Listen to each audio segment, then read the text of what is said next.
boys are going to bring the heat today. As the leader of the Booner Pack, I lead from the front. All right, boys. Lock in. It's our core foundation, man. Grit. I'm fired up. I'm fired the fuck up, boys. It's pumping right now. It's got my juices pumping, boys.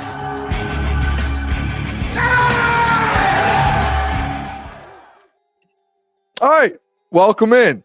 Am I unmuted? I'm unmuted. You're all Klotz good. You're all there good. we go. You're unmuted as well. Welcome in Crunch Time Sports. It is June 5th.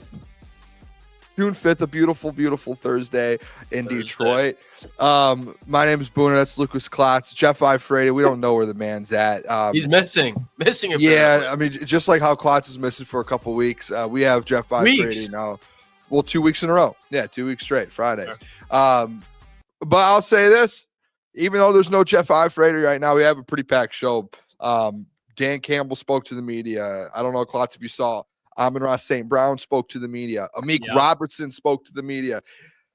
Dan Campbell called some people out about the Frank Ragnow stuff. It was a packed day. I'm actually pumped up to talk about all of it. Klotz, how are we doing today? Beautiful Thursday, actually. Doing great, Boone. Doing great. Lions news coming out of OTAs, both good and bad. Good stuff to break down. A little shitty weather, but you know what? Still a great day to talk some ball. Looks Tigers beautiful W right today now. as well against the White Sox. The Tigers lost. They lost? Tigers lost. Yeah. Oh Tigers my lost. God. I thought they won. in I was extra looking like in the innings. middle of the. Oh my God. When did that happen? Like when did the? Today around 5 Well, o'clock. I realized that, but while I was watching, the Tigers were winning. Yeah, it was about 5:05 was the last the hit that the White Sox won. Yeah, everyone drop your B's in respect of Jeff Iafrate just being He'll be joining. MIA. Yeah, he'll be on at some point. We do know where he is. He's actually helping some family out do some things, so it's not too big of a deal. By the way, too, Klotz, I went and clipped a video of Amon-Ra St. Brown talking about something. I'm guessing you weren't able to watch it because it just came out. I know You haven't seen too much. busy. We're gonna do it at like 9:15, I believe, is the time for the Amon-Ra St. Brown clips. So if you guys are in here, we're doing clips all day. I'll just go down the rundown for the people so you guys know to stick around.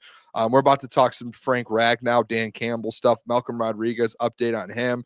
The doc at 8:30. I just slipped this one in. No Diddy. I put at 8:30, Klotz. I put the doc, his takeaways from OTA, because I texted him and said, Doc, who's starting at center? And I text, and shout out to the doc. I text the doc just so it's like, hey, I just quick update. Like, I'm trying to see what's going on. Like, quick question. I'm doing prepping for the show, taking notes. He just sends me his article. Is like, read. Yeah, that's it. The best response you could get, probably. Yeah. So instead of reading it, what I did is I said, you know what, Doc? I haven't texted him back yet. We're gonna pull up your article during the show. We're just gonna read your observations from OTA. So we'll do that after we talk Dan Campbell and Frank. And then 8:45, DJ Reed, Avonte Maddox. Yeah. Kind of had. Dan said some stuff about him, and it was kind of the standouts of the camp so far. And then 9 o'clock, we're gonna transition. Same thing. Ennis Rakestraw at 9 o'clock. There was actually Dan talked about him and Amik talked about Ennis Rakestraw today, which I thought was pretty interesting. 9:15, Amon-Ra St. Brown. That'll kind of wrap up all of the stuff from camp, and then we have a couple of other Lions topics here for us. Let's do this, Klotz. I want to give the people just a quick update here real quick, and let me pull this up before we get into Dan Campbell, Frank Ragnow, all of that. I'll pull this up here real quick. We don't have the clip of it, but we just did put a post up. Malcolm Rodriguez. All right, there's something on my screen right now. I don't know if you can see this, Klotz. It just says reach up to 100,000 more people. Everyone would know that. I know exactly what. Yep. Let me try and just refresh this real quick. All right, it's gone. So Dan Campbell spoke it there. He was asked about Malcolm Rodriguez. Klotz, I actually listened to you guys on Bleacher Report for a little bit and talk about this because I do think this is an interesting thing, and we don't have to spend too much on it because I know we have a lot to get to today. But that linebacker room right now with no Alex Anzalone and your fourth guy in that linebacker room, your depth, Malcolm Rodriguez, coming off an ACL tear. And he was asked today, Dan was, update on him. No one's really heard anything about it. Update is, man's not going to be back until November, Lukas Klotz. Tough. Yeah. tough because let's think about the money that we're talking about allocating possibly to Zadarius Smith, to other guys on the offensive line, to more guys on the defensive line, anywhere. That money has to, absolutely without a doubt, period, go to Alex Anzalone because we talk about the loss to Lions offensive line, talk about it more today.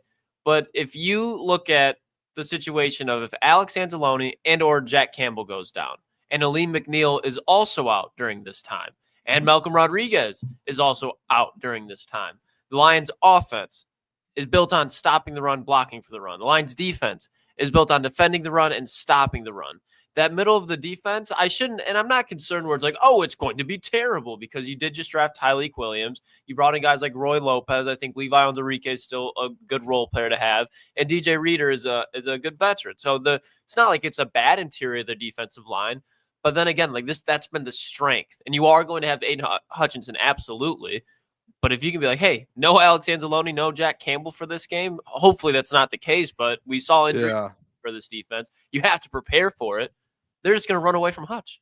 They're going to run at Marcus Davenport, set this edge, and make one of these linebackers, Zach Cunningham, Trevor Nowaski, Ben Neiman, if it's those guys. It could be somebody else, Zach Cunningham potentially. Make one of those guys bring down Josh Jacobs, Aaron Jones, the likes of that. So it's not a huge story, but when you look at if one thing happens to this linebacking core before November, now it turns into a big story. So Malcolm Rodriguez coming in, he was 99 tackles as a rookie with Kelvin Shepard as linebacker coach. Kelvin Shepard and Malcolm Rodriguez have great chemistry. Like if anybody's going to know how to utilize Rodrigo, it's going to be Kelvin Shepard. So it's not a huge detrimental loss, nowhere near the potential of having a guy like Aleem out.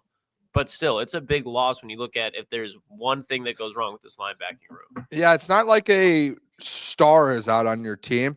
But when you're talking like your best role players on this football team, I would put Rodrigo right up there, in my opinion. Yeah. Like I would throw him in there with like people might hate me for this, but like a Taylor Decker. I know not like starting caliber, but I think like Rodrigo, he has started for you his rookie year. Last year when guys go down, he started and he played at a very good level. Like it wasn't like he was a guy that comes in and starts and is bad. He was good. Like pretty good for a guy coming off the bench. Maybe Taylor Decker wasn't the best example, but I hope you guys understand what I'm saying there. Like Graham Glasgow.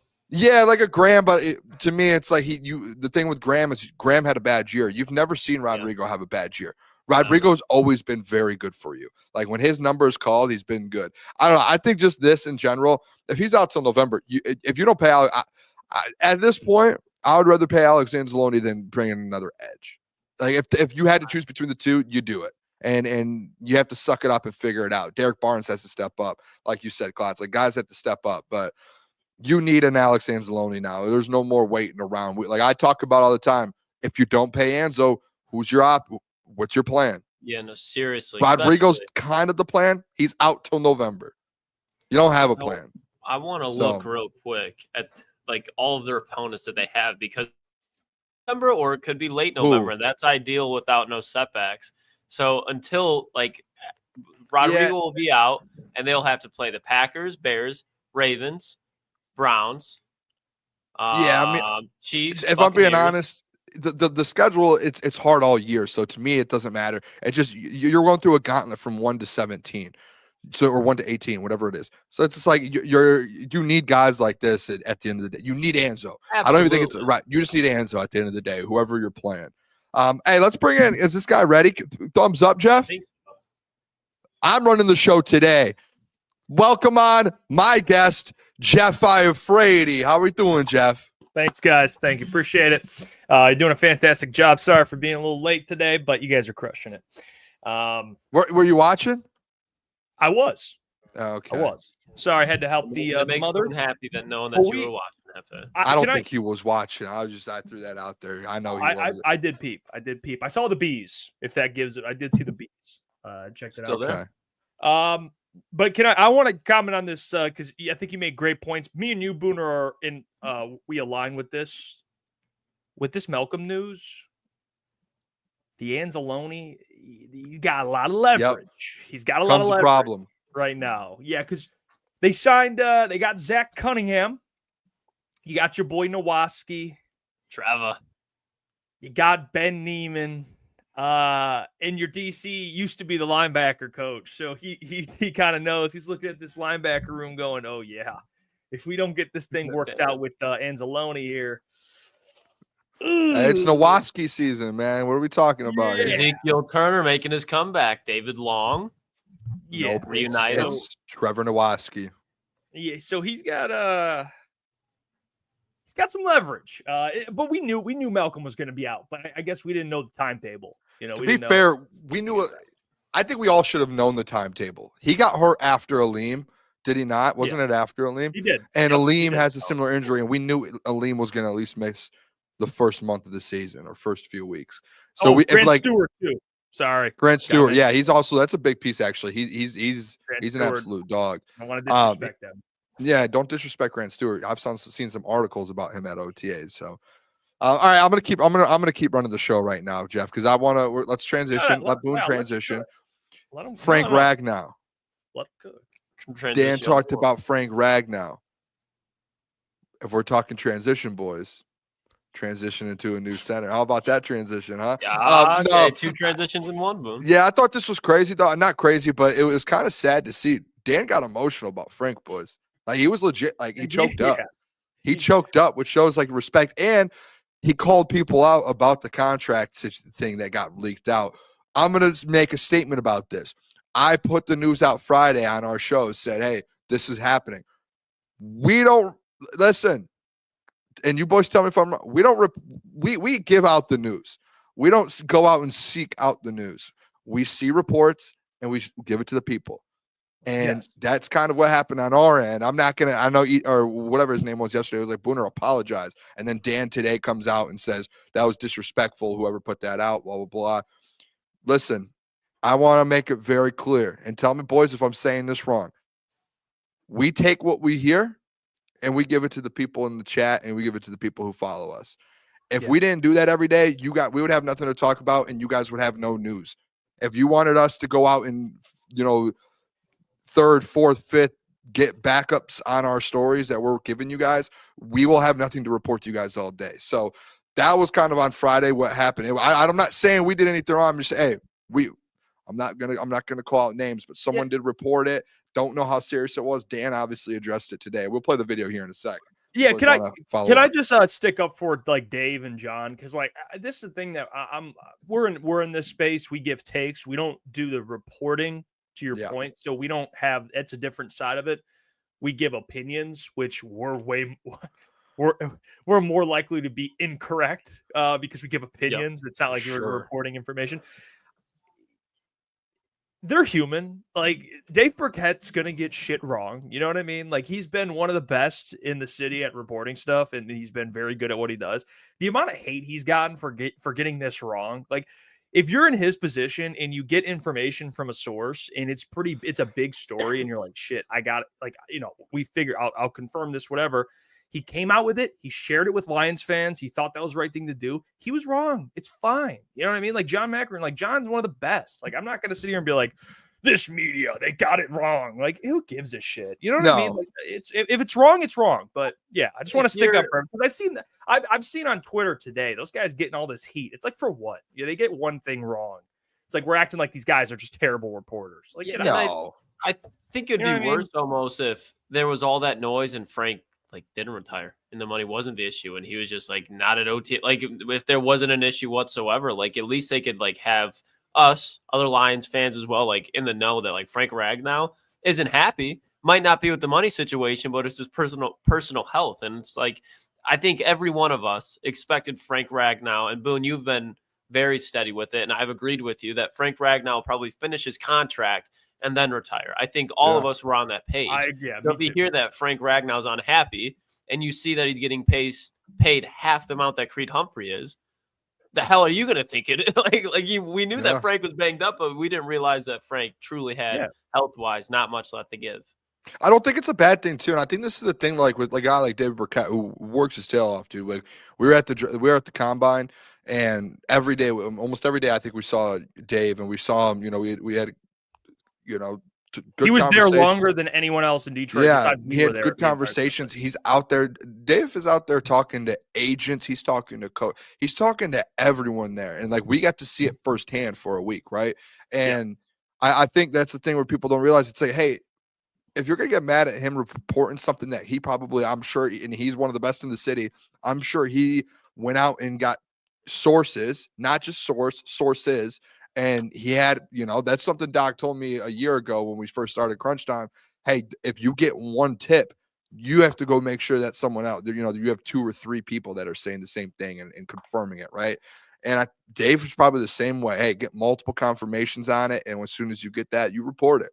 And if people want to keep getting reports in this city, like, reporters have to report, whether they end up wrong, right or wrong. Like, reporters are going to be wrong. How many times have we seen Adam Schefter or these guys put things out like, hey, this player is talking to this team, this deep players, there's an extension conversation going on. And Hey, guess what happens? Ian and Jordan Schultz. Yeah, like the opposite happens. It's like, hey, they can't go 100%. Things change. It could have been true. It couldn't have been. And I'm not, if Dan, obviously Dan felt the type of way about it. And you guys know I love Dan, but reporters got to report, and I'm sure Dave had no clue that Frank was going to retire, and the reports he got was, hey, there are some contract conversations, and obviously it might not have been true. So to me, it's like, if you're going to get mad and you're going to go at these reporters, like, go hug a tree. Do you want them to stop reporting for you, and then you just ass. end up not getting any news? Because I know there's people who complain being like, these reporters don't go out and do their job and get the news that we want. Okay, well, you just had a reporter that did it. He ended up being potentially wrong, whether he was right or wrong. And now people are complaining that he went out and actually did his job. Right. You can't have it both ways. But let's do this though, boys. All right, Jeff, after the Frank stuff, I'll let you take back over. No. You want to keep, I like. I don't know. I feel a little awkward watching you and then me just sitting here running the show. Freaks me out a little bit. It's like, you ever see like this was guest host? Like, I want a boom cooking. I like this. Huh? All right, I appreciate that. Let's play the video of Dan Campbell though, talking about Frank Ragnow. Got emotional, and he kind of just talked about how important the man was. I like this video, boys. This is a good video. Man of the community. You guys hear it? Done it all. Yep. And he will I be can't hear it. he would be sorely missed, man. He one of the greatest memories I have of Frank was divisional against Tampa Bay, 4th and 1. We run downhill to Craig Reynolds, man, and he's got big boy. And he hits him, kind of hits the knee, and then he has to get back up and tie up the block. We score, man. It was huge, this type of player he was. So he'll be missed. But, man, this train goes on. Train rolls on. And it's the next man up. And so we will be ready to go when camp hits. We'll be ready to go. We got plenty of versatility up there. We like the guys that we drafted. We like our free agents that we brought in, the young guys, Kingsley being one of those guys, among others. So I got all the respect for Frank Ragnow. And, man, I love him to death. And the other thing is, quite frankly, some of the stuff about contract talk, that's disrespectful. That's not what this is ever about. So, anyway, love you, Frank. Appreciate you. Hey, what a guy, dude. I'm muted. Sorry. Human? I was muted. I have an issue right now with my sound, boys. I can't figure this thing out. All right. Yeah, shout out Dan and shout out Frank, man. Yeah, I get a little choked up. I said this today about what he said there about the next man up thing. Like, and I think I got a couple comments that were like a little mad at me, but I was just trying to be pretty straightforward. I understand next man up. I think that's a very important term for coaches to use. I think it should be all about next man up. If I'm a coach of anything, little league, if I'm coaching kids, I'm telling the kids, hey, if one of you guys aren't here, it's next man up. It's fundamental as a coach to use that. I get it. All right. Love it that Dan says it. But there is no next man up to Frank Ragnow. Okay. There's this season. It's just not. It's kind of like last year when the Lions lost Aiden, and then it was like next man up. But again, it's like, in your can't heart, replace that level. You just can't, dude. Not this year. I'm not saying Tate can't get to that level. I like Tate. I think Tate can be very good. But I'm saying, like, for this season, it is next man up. But I don't want people to – and I think we have obviously a very smart chat. And the Lions – a lot of Lions fans are very smart. So I don't think they're taking it as literal. But I don't want people – I don't want to hear it all offseason. It's like, Jeff, chill out, man. It's next man up. You don't get it. It's next man up. It's like, no, I get it. You're next man up. You can have next man up. He's not going to be Frank. It's just hard. So I love the mentality. It's the right thing to say. But man, it's tricky there. That next man up stuff. I think I don't know if you guys saw Dan Skipper talk about him today. Yeah, I did not. That'd have been a good one. I should have clipped it. I clipped a lot of stuff. Skipper talked to the media. I should have clipped it. So this is on me. I literally probably clipped every single other thing at today besides Dan Skipper. But no, he didn't. He talked about Frank a lot. But they asked him about guys stepping up, like the next man up thing. And it sounded like, and I'm just going to say this: if you guys go watch it, it sounds like Tate Ratledge will be the center. And I don't. It makes me feel a little bit more. And honestly, when I hear some of these guys, I know they're supposed to give like their teammates confidence and stuff. The way Dan Skipper explained it, and we'll play it tomorrow. He explained it in a way to where it was like, as a fan and as someone who covers the team, it makes me feel a little bit more comfortable because these guys in that building are aware you will not be able to replace Frank. Like you won't. And what Frank does, and I've heard a lot of people say this, I think this is the right way. What Frank does between in his brain, not like on the field, but his brain, I think is what's more valuable than what he actually does on the field. Dan today was talking about how he was the first one in the film room every day before even guys like Jared Goff getting protections down, figuring out different signals and call outs. And, Frank did all of that. It wasn't like the offensive line is. It was Frank Ragnow. And Dan, this is where I think I think Tate's going to be the guy, is because today Dan's like, Tate's going to take that. He essentially was like, Tate's going to take that over and he's going to do it his own way. And no one can do it like Frank, but he was like, I have faith a guy like Tate can step in and find his own way to do it. And his way could be better than Frank's or it could be worse than Frank's. No one knows. But it's just no one will ever be able to do it like Frank Ragnow. That's just a fact. It's the same thing with Jason Kelce and what's his name over there right now in Philly. He's never going to be. Yeah, like he has not even hit the level of Jason Kelce. No. But guess what? That old line and him at center is still pretty damn good. Excuse my language. I don't think that's a swear word, but you know what I mean? It's pretty good. I think it's a similar situation here in Detroit. Like, you're not going to replace Frank, but you could still have a good offensive line and you could still have a good center there. Like, we don't want to take away what Tate ends up doing or what these guys end up doing to where there's a chance Tate becomes a dog at center. And I'm not saying all pro right away, but I think he could be good right away at center if he steps in. I really do. I agree. I feel comfortable hearing all of this. And I think Tate starting week 1 is the best thing for him because we had the conversation earlier this week where would you rather have Tate Ratledge playing at guard for the first month of the season for you to find out, you know what, Graham Glasgow doesn't have what it takes anymore to play at a high level for this Lions team and start at center. And then 4 weeks into the season, when there's clearly an issue, switch it over and have Tate figure out that position then, because I understand you can cross-train in practice. But when it's week 7 and you have Vita Vea and Kalijah Cansey, it's not the same thing as repping at practice. I understand that DJ Reader, Tyleek Williams, not even Ali McNeil will be there yet. Like, those are decent guys to go up against, but you're not going to find out until you just are thrown in the fire. We've seen him do it with Terrion Arnold. We've seen it do it with Amon-Ra St. Brown, Jahmyr Gibbs a little bit, Sam Laporta. Talk about how mentally difficult it is to play tight end. It's not as to the level of center, most likely, with the responsibility, but Tate's a smart football player, and you see him sign Cologne. If they had any inkling about Ragnow retiring and they're already repping Tate Ratledge at center this early, I think it's one of the things where it's like kind of connect the dots. It's hard to, but if you had to see this, Tate's eventually going to take over at center. Just play him at center. Don't just don't fuck around. Don't fuck around. Just week 1, have him start out there. If he's going to struggle early on, that's fine. This whole offensive line as a whole is. You just lost Frank Ragnow. You lost Kevin Zeitler. The chemistry is going to be different. Offensive coordinator is going to be different. Get this chemistry right as a group for what it's going to be week 17, 18, and in the playoffs. Yeah, as the guys speak more, my bad, Jeff. I'm starting to lean towards Klotz's side more. I know a couple days ago I had done, and I tweeted out Graham, and I've gone back and forth because right away when it happened and Frank retired, I tweeted out and said, give me Tate Ratledge. And then 12 hours later, I tweet out and I projected Graham at center. And now a couple days later, I'm like, give me Tate again. It's just such a weird, I don't know, dynamic. Do you guys want to play this video of Dan talking about the replacements? Yeah. Go ahead. Cute. Yeah. We'll play this real quick.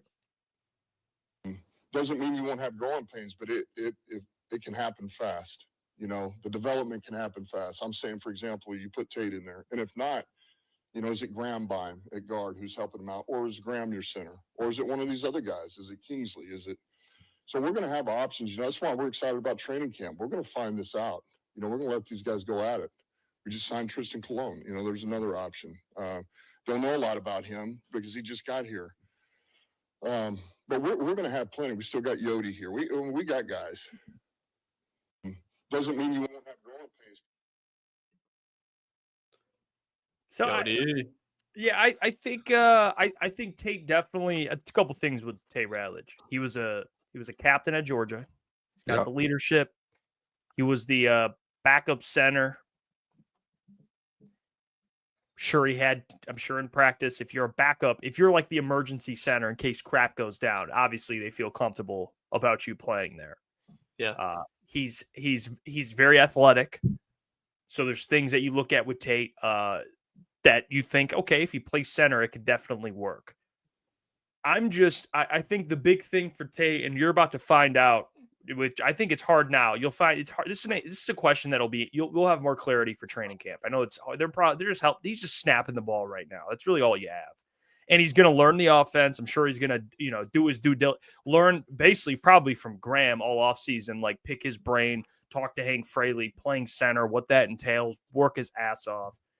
And then, do I think there's a chance that in training camp he impresses and he holds his own at center? Yeah, because I think you brought up an excellent example in Cooper Beebe for the Cowboys. I think that was probably, if I were you, I'd keep bringing that up because that's an excellent Jackson example. Powers Johnson in Oakland, in Las Vegas. Yeah, but at least with Cooper, like he didn't even play center in college. Yeah, you know that's that's fair. Yeah, that's a great one. Like, and he played it for the Cowboys, and they actually had a pretty good offensive line. So I think it could be done? Absolutely. I just think my thing is, I think year one, from what I've heard from Dan and Brad this offseason, when it comes to players playing other positions right away, it seems like that was a trend. For example, Giovanni Manu gets drafted. They say he can play guard, and then he doesn't because they're like, well, we'll just leave him at tackle. Ennis Rakestraw played in nickel, and then they're like, well, we don't want to move him around too much. We'll keep him at outside corner. I part of me thinks that year one, I don't know if they'll throw him at a new position, but then again, has it been done? Yes. So I don't think it's crazy. I'm going to lean right now, June 5th. I'm still having Graham starting at center week 1. Do I think that can change? Yeah, I think Graham with anything can change with Graham, but I think they're going to lean on the vet to start right away at center. Can I be honest? That video, and this might just be a delusional me, I always look into like in press conferences when players or coaches, when they're talking about like guys like that, and they get asked questions, hey, what are the options? What are you guys thinking? I'm not a psychologist, but typically the first name that comes out of their mouth is the guy at the top of their depth chart. Like that's like their initial reaction. But boom, like Dan's just answering questions and just gets boom. And you know what he says? And the thing that takes it a step further to me is Dan right away is like, Tate Ratledge. Let's say he's your center. And then he goes, you're able to have a guy like Graham Glasgow at guard next to him, talking to him, helping him out, helping him through it. Why would he just say, come on now? Like there's a reason he said that. And I think it's because at the top in their mind right now and at the top of their list is they want Tate to be the center. And if he ends up winning that job and he ends up being good enough, that's going to be their first option is Tate at center. You still have Graham in a position he's more comfortable. We can all agree Graham's more comfortable playing like probably right guard, correct? I would was say the point I was about Especially to next say, to yeah. Panay Sewell. Yeah, and I think like That'll help. if Graham wasn't right guard, Tate Ratledge is a right guard. He's played right guard his whole career. So you're probably not throwing Tate at left. You're going to throw him at right if he is a guard, if he's playing guard for you. I think there's an argument to be made with Tate. Like, hey, you could throw him at center. You having Graham right there with him the whole time, talking with him. Graham essentially still being able, if he needs to help call, coverages out or different schemes, whatever it is, he can do it. Like he is right there with Tate and they're working together side by side to get better. I'm starting to lean back. Jeff, I don't mean to flip flop and go back and forth here. I'm leaning over the other. When Dan first just calls that out to me, it's boom. It's why would he say that first? Why would he not? And when he starts to name it, why wouldn't he go, oh, Tate, Graham, this guy? No, he goes Tate. And then he starts explaining himself, having Graham right next to him. Graham can help him out if he's that guard. Come on. I think it's pretty clear. I just think, too, if you look at that center spot, the reason why I'm much more confident about Tate going into week 1 compared to Graham is strictly because of athleticism. I think, like, for example, like let's look at a guard last year who played very well for this team, Kevin Zeitler, in his 30s. And he's not the most athletic guy, but he's a strong power blocker. And you got him next to Panay Sewell. And Graham Glasgow, to Booner's point, is sitting there comfortable knowing he can play right guard. There's no question mark, in my opinion, compared to at center. Tate Ratledge, not that there's not a question mark for him at guard because there is as a rookie, but I think it's fair to say there's more of a question mark at center. But if you go left tackle with Taylor Decker, no question marks about it. Christian Mahogany, as long as he looks like he did last year, close to it, there's no question marks about it. Panay Sewell, no question marks about it. Graham Glasgow, right guard. There's no question marks about it. I think if you switch Graham Glasgow to center and Tate Ratledge, I think you have 2 question marks, in my opinion. So as long as you got to eliminate as many questions as you can, and that's the simple way from it. And with a guy like Hank Fraley, I do trust him with an athletic who was a guard and Tate Ratledge, but to take that step to center, given his athleticism, because I don't think you can afford to be too slow when you're in the middle of the offensive line. Like we talk about Jason Kelce and how long he played, but look how athletic Jason Kelce was. Like Jason Kelce was an athlete. Graham Glasgow at this point in his career is not an athlete. Good blocker, not athletic. Put some respect on the guy's name at least. Compared to what he used to be, though. I mean, he's 33, 34 years old. I'm just joking. Yeah, athleticism. Tate is definitely an athlete. Don't want the 69 and the mullet. No, that man can move. That man can move, and he's big. I mean, he's a big dude, but he could still move. And I think since he's a great athlete, it's going to help with leverage because he's 6'6". Like he could still get low, get under guys. Because I think he's smart too. Big center. I think he's a smart player too. Like I think he knows his stuff, and he's one of those guys that feels like he's going to work. You know what I mean? Like he is going to go in there and compete and work, and he's going to be in the film room. Like it just feels like he's one of those guys. We haven't met him, so I don't know, but it does feel like that. You know what I mean? Don't worry, we will. All right. All right, let's pull this up, boys. I promised the people, Jeff, when you were gone, I said this. I texted Doc. I said, Doc, who was playing center today? And instead of him answering my question, all he did was send me his article. And he said, read it. I was just trying to get a quick answer, just so that I was trying to prep for the show, and he just sent the article. Well, don't worry. Also, we'll get to who played left tackle. Don't you worry, boy. Yeah, no, that's what I'm gonna do. So we still have a lot of videos we're gonna play at 8. I told the people at 8:45.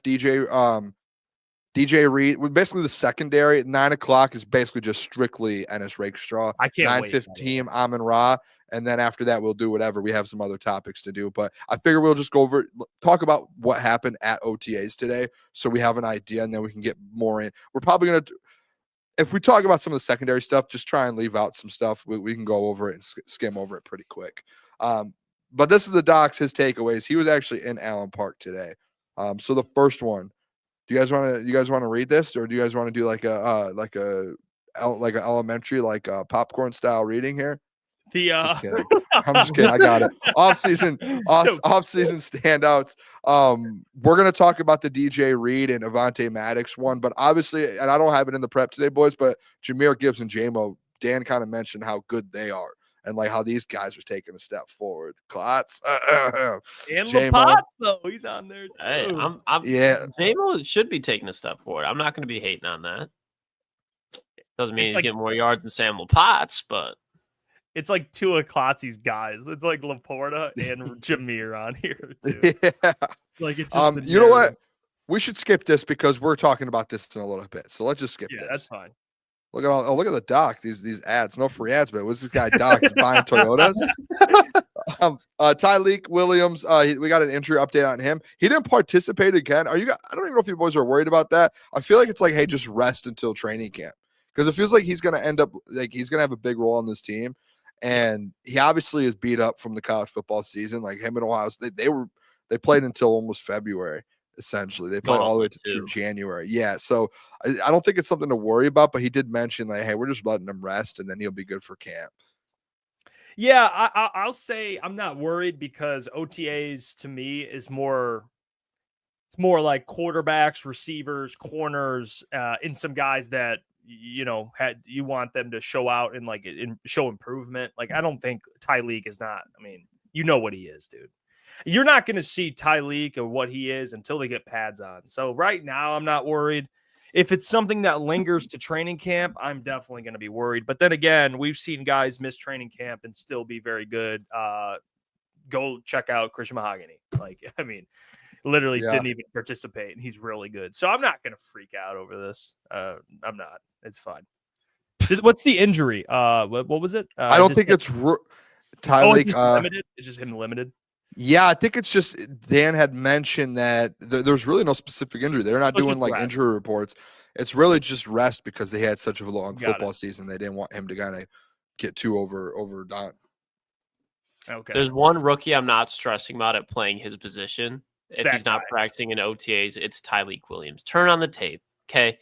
Tyleek, there was hardly a run play, even a pass play when the quarterback was hanging on the ball, that Tyleek Williams was not around the football for the Ohio State Buckeyes. And that just tells you right off the bat, he prepares very intensely. He can read plays out, sniff plays out, and it shows you that he prepares, and he's obviously got the athleticism and size, so he's going to be just fine. I'm not worried about Tyleek at all.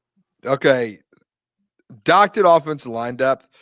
I'm going to give a caveat to this whole thing real quick. I don't think we should take any notes from the offensive line. It says here, why? In addition to Ragnow's retirement, the Lions were without multiple veteran starters for Thursday's practice. Penei Sewell, Taylor Decker, and Graham Glasgow. I don't think we can really have an idea on who's going to be. Maybe depth, Jeff. We're talking about like backups and stuff. Yeah, they don't have pads on. They don't have pads. But I don't think we can be like, this guy's going to start because these guys are all out. No. So this is what the offensive line looked like today. It says, as a result, rookie Tate Ratledge continued to get reps. The first team offensive center, flanking him, left guard Christian Mahogany, which I think that tells you he's going to be the left guard. Right guard Yodi Awasika, which Yodi has always been the backup there. He's been a good backup. While Giovanni Manu played left tackle and Dan Skipper right tackle. How about that, Jeff? What a good day for me to switch yesterday, huh? Yeah. No, you're right, Tate. Well, welcome aboard, Boone. It's like when you build one of those Delta flights, you get one of those cinnamon cookies. What do they call like the little cookies in the little thing? You eat the cookies, you get the water. Don't worry, enjoy your flight. Cookies and water. Where are you going with this reference? On a flight. Yeah, on the flight. What are they called? The brand? It's like little cookies in the little thing. Yeah, the little biscuits. You get like a little biscuit on a flight. Aboard, Gio Manu flight. You're in first class, Boone. Enjoy it. Relax. The first class. Let me get a wine, please. It'll be a smooth one. First class on Spirit Airlines, maybe. Giovanni Manu's your flight. Buckle up, boys. You're taking the bus. That's what. I'd rather carpool down there if that's who I'm trusting. If we're trusting Giovanni Manu up there, if that's the flight, I'll drive. I'll stay on the ground. I'm cool with that. I mean, I'll take a train. I'll take a ferry. Let me handle this real quick. Yeah. And the fact that Giovanni Manu is the starting left tackle when Taylor Decker's out. Who else? Who? Klotz. You don't understand what I'm saying here. You don't get it. He is your backup tackle now. They obviously look at him, and you can say, who else? Who? All you want. He is your backup tackle. So when Taylor Decker goes down this season, guess as of right now who's stepping in? Who? Giovanni Manu. And obviously, Klotz, you can act, and this is why I switched this week, because I realized how dumb I sounded. I'm not saying you sound dumb. I sounded dumb. No, it's okay. Carry on. Carry on with the take. Carry on. We have not seen Giovanni Manu in the flesh. Dan Campbell, Hank Fraley, Taylor Decker, the guys who make the decisions and on a daily basis are in the building with them, they have seen Giovanni Manu. And every single conversation, every report, and now you see when Taylor Decker's out, who's in? Giovanni Manu. Everything is starting to show a little bit that Giovanni Manu is getting better, and he is going upwards instead of the downwards trend. If you see all these reports and you still have a thought process that there's a downward trend with Giovanni Manu, it is a cancerous take in your head that you can't get rid of, because I was able to do it, and I was able to process the information and be like, oh, why do they keep talking about him? Oh, maybe because he's getting better. Wait a second. Taylor Decker's out. Who's in for him? Manu. Whoa, why? I thought he was bad. I thought he wasn't developing. Maybe, Booner, you need to open your DAMN mind, and you need to listen to these people. The guy is actually getting better, and he's developing. He is, and it's a fact. And we keep playing the bit all we want that we hate Giovanni Manu or he's done. It's wrong. It's dead wrong. Gio's improving. He's getting better. Yeah. I respect it too. All right, so there's a lot to break down there. Okay, I'll start with this. Giovanni Manu is the backup tackle. Let's start with that. I would assume, again, this is me assuming, if Taylor Decker went down, Dan Skipper and or Penei would slide over instead of the man who has not taken a snap in his NFL career, who did not take anything in the regular season last year, special teams, nothing. He was on the sideline in civilian clothing. So I would say there's not much further down that you would go when you traded up for him in the draft and are trying to develop him. So I'm happy to see that he went from civilian clothing to a backup. But if Taylor Decker goes down and you have Giovanni Manu out there and you are looking at me with a straight face and saying, you know what? He'll be fine protecting Jared Goff's blind side. That's a conversation for you and God to have, because I simply just do not agree with that. You won't convince me of it. And at the end of the day, Broderick Martin. That's the only, like, we have not seen a video of compare. You looked at the chat. You saw the chat. Someone say Broderick, and you tried to run with it. Let's not use one guy's example as another guy, because if you want to do that, there are guys more often than not that go from year 1 to year 2 to year 2 to then 3. I'm requesting some air traffic control to let me land the plane here. That's what I just want to land the plane.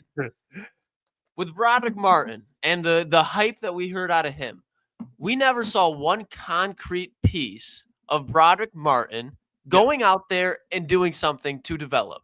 So we just had this whole conversation about OTAs and the offseason, how you can't really tell until you're out there.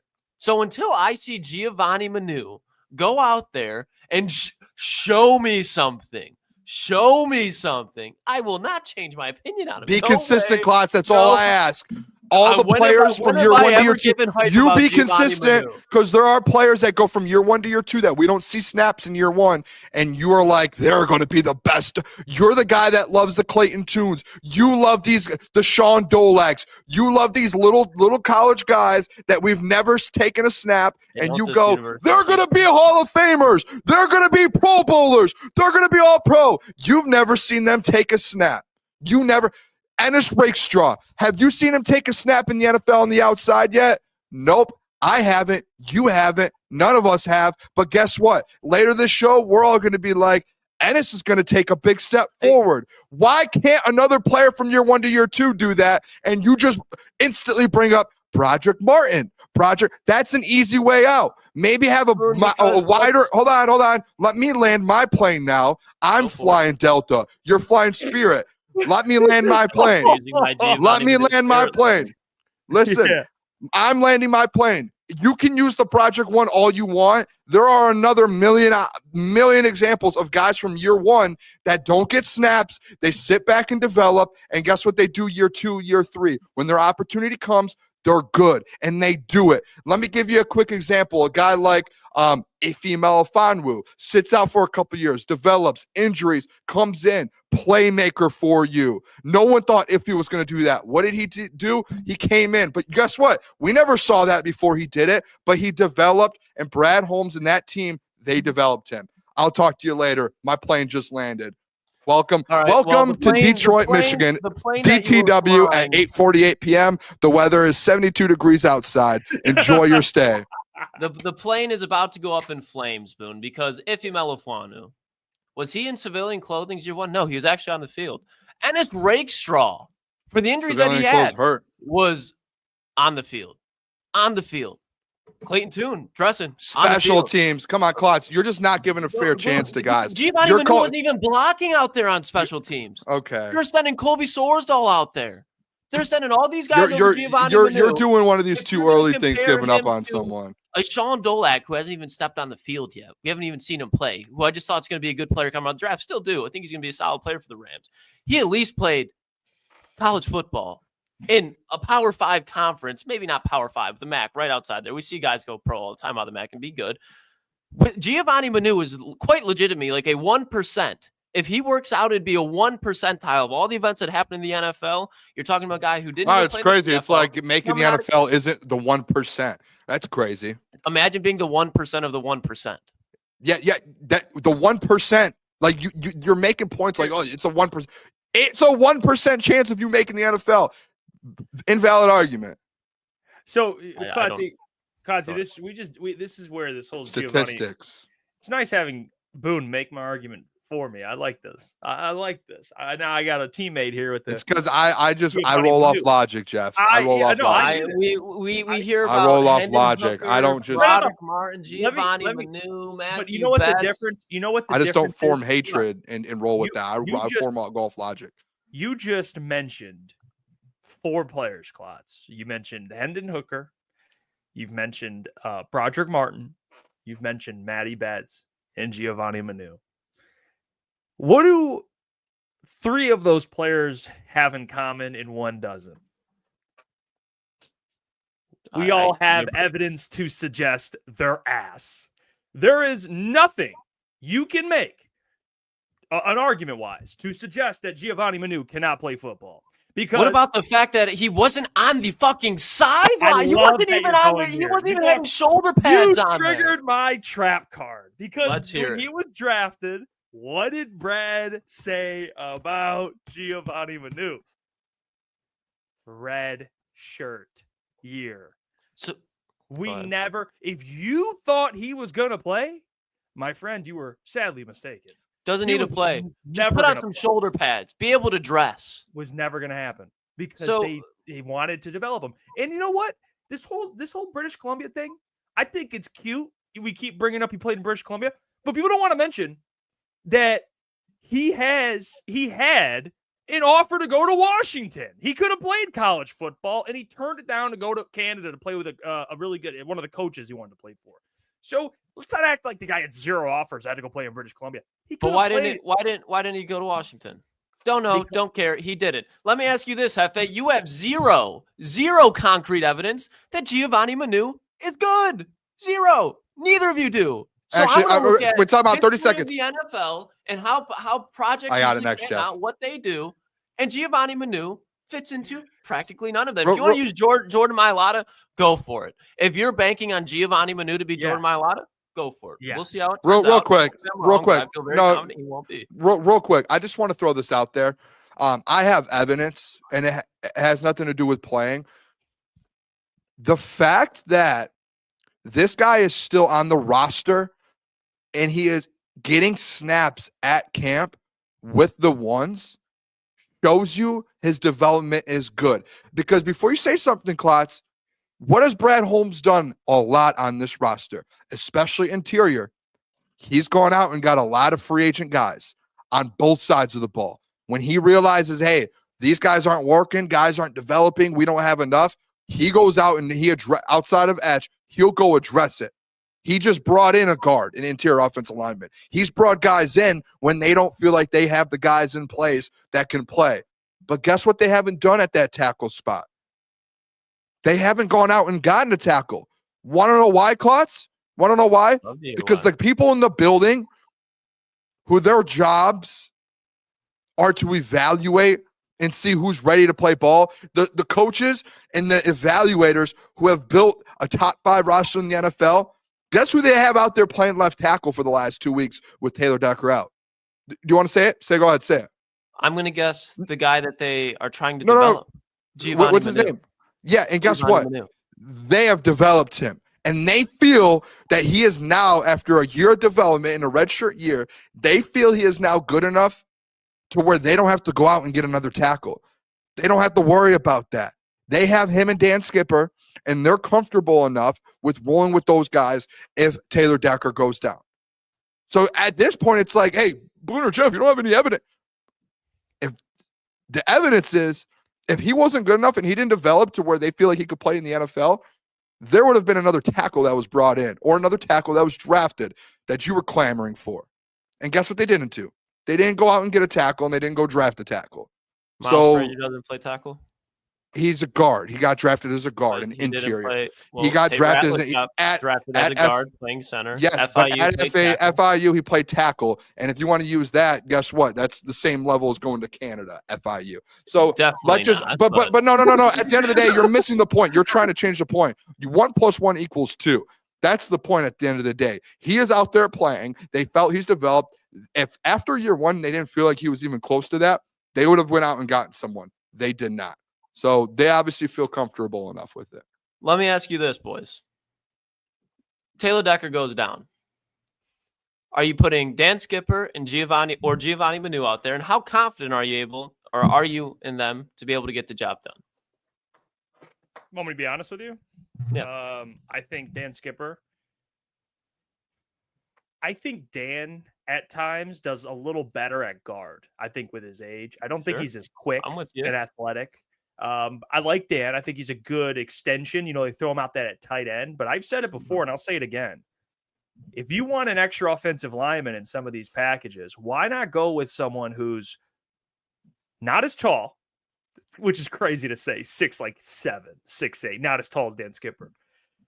About the same weight, no gut, more athletic, and can move. All right, I want to get that man as the extent. If you want to bring another old lineman out, bring out Giovanni Manu.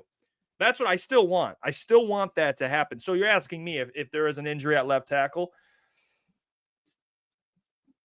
Throw out the guy who's never played tackle. No, but here's the thing. You're saying never played, but he's had over a year in practice. He's been like up against like NFL defensive linemen. Dan Skipper quite literally went out there and played tackle in the NFL. Real quick, you know what, Klotz? I'm so out on being like, this guy's played in the NFL. This guy it happens every year. There are people who haven't played ever and taken snaps who step in and become all pros. So we don't need to have that conversation. To me, that's a terrible argument. You know, it is it not? It's like, dude, that happens. Rookies do it every day. They never play a snap and step in and do it. There's guys who get developed on every team who step in and do it. You don't need to play snaps to do it. That's such like, to me, that's like I don't know, like a freshman in college conversation. There's a huge thing that I don't know why we're just refusing to look at, where level of play matters. Yes. What you do before you get to the NFL trains you. Guys that come out of the SEC. Okay. I don't think that's always like, you know, an example Jeff brought up to me a couple months ago, and I should have taken it more into account. Jordan Mailata with the Eagles gets drafted in 2018, never has played football in his life, and he just has raw talent like Giovanni Manu. They're just like, hey, this guy's just got talent, and he's gifted. He has size. You know what they did? And I know you know what they did because you're a football guy. What did they do? I just brought it up about 2 minutes ago. Sat him for 2 years. So why is it any different for a guy like Giovanni Manu? Because Jordan Mailata, name me another person who's done that. I'm sure there's some. Obviously, that's just an all-pro player. So then But there are probably starters throughout the NFL history who have done. I don't have it off the top of my head. I don't. That's a weird stat to have. But there are probably starters throughout the NFL who have done that. Who maybe have played at lower levels and have came in and taken a year or two to develop and stepped in and played ball. Okay, so if you think that Giovanni Manu is going to be a Jordan Mailata, then don't be that guy. No, don't be that guy. I look at. Let's move on. Klotz is getting a little. Klotz, I understand that you factor in competition. I think competition does matter, but there are times, to what Booner's saying, if you're physically, like, I can see if you're bringing in a wide receiver who's 5'11", he played at some small school. Like, you're like, how is this guy going to train? The guy, you don't like Giovanni Manu physically, check. Like, we're not even going to debate that. He's bigger. He can handle these guys. Yeah. Now, X's and O's schematically, that can be that he can learn that. Development, well, you have Hank Fraley. So, like, I'm not going to sit here and just say, well, the competition cut, because eventually it's like, dude, it doesn't fucking matter. He's 6'8", 350. You know what I mean? Like, he's going to physically play ball. He's never going to be physically overwhelmed. Like, we can agree there. He's never going to be physically overwhelmed. Would actually, this is exactly like falling into what I'm saying. Yes. He's 6'8", 350. Hold on. Before we got to move on here in a sec, boys. Okay. We got way too much to cover. Go on. I want to hear you.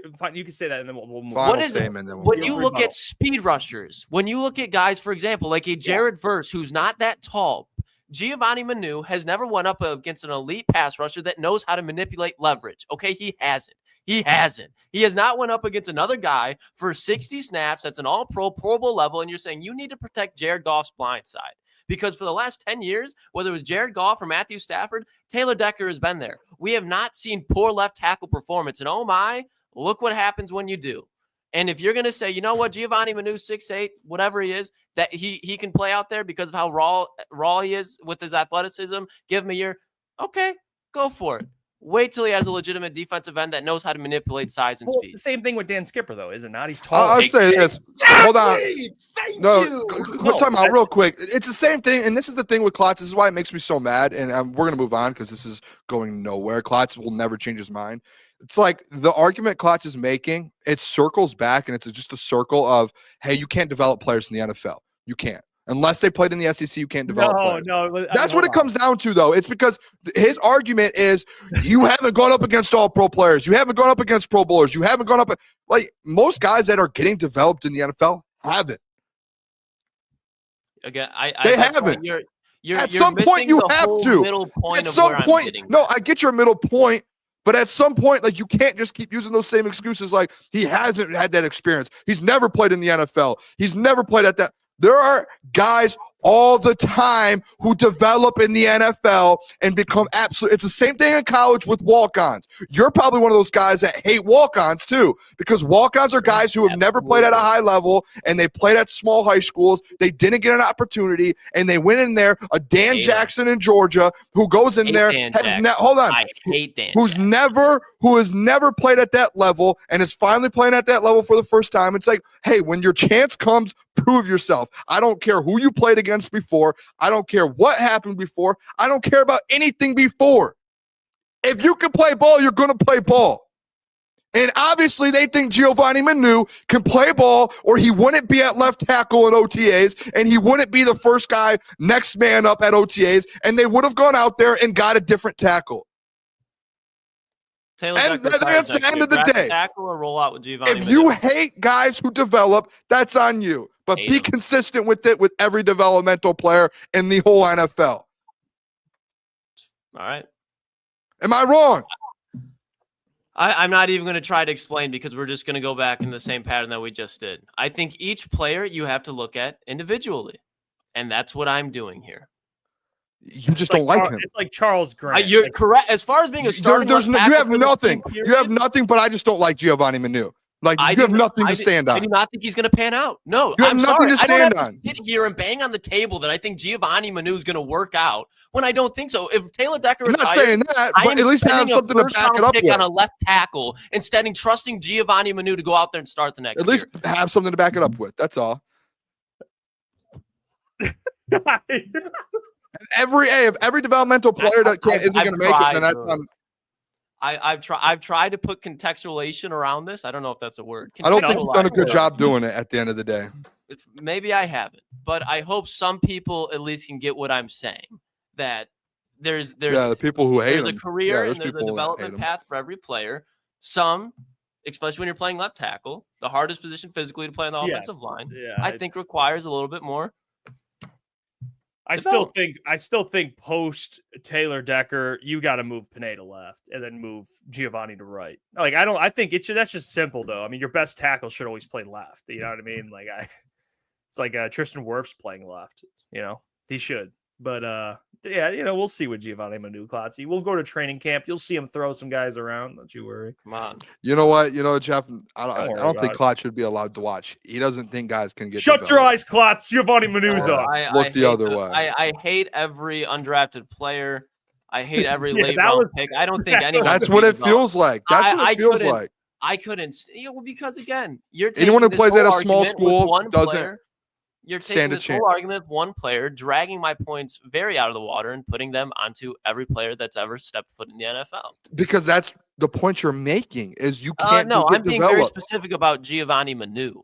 That's what I'm doing. And we're taking this down to an argument where it's league-wide. Because if we take every skill set that's played at smaller schools and put them in the NFL, you're just going to be like, nope, they're not going to work out. They didn't play. They didn't have any competition where they played. Got D2 players, D3 players that try and make it.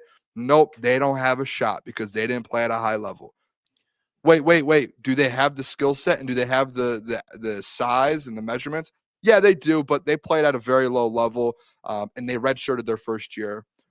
I just don't see them ever making it. I don't see it happening. So Giovanni, we'll move on because Klotzy, Ben Blue. He says Klotz would have traded Mailata and said 4 first rounders to get Evan Neal. Is that true? Is that true? For sure he would have. In 2019, a year into I would not have traded for Evan Neal for 4. You would have traded Mailata, though. You would have traded him, or however you pronounce his name. You would have traded him after year one. I might have kept him on the roster, but I would not be hyping him up to be starting on the offensive line. I would not have projected him. Would not have projected to Mailata to work out. You are correct. Neither would either of you. You don't think guys can develop. I'm going to stop. But okay, we will roll with Giovanni Manu will be a starting tackle for this football team, and I hope that you guys are right. But when Giovanni Manu goes out there and he does not perform, we're going to keep I will not be quiet about it. I will not. No, we'll keep the same energy for sure. Just like I said, I admitted I was wrong about Broderick. I love when Boone just goes, you just don't think guys can develop. That's all the underlying factor that I've learned from Klotz today. Imagine Klotz is like, none of these guys are fucking developing. There's no way. I just, I really hope that one day there's a Lions player drafted from like the smallest school ever and Klotz falls in love with him. And we're just like, why do you like him? He hasn't played. He's came from the worst school ever. Well, he's a dog. He's got the attributes. He's a dog. Just look how he hates these people. Can we make a pizza bet?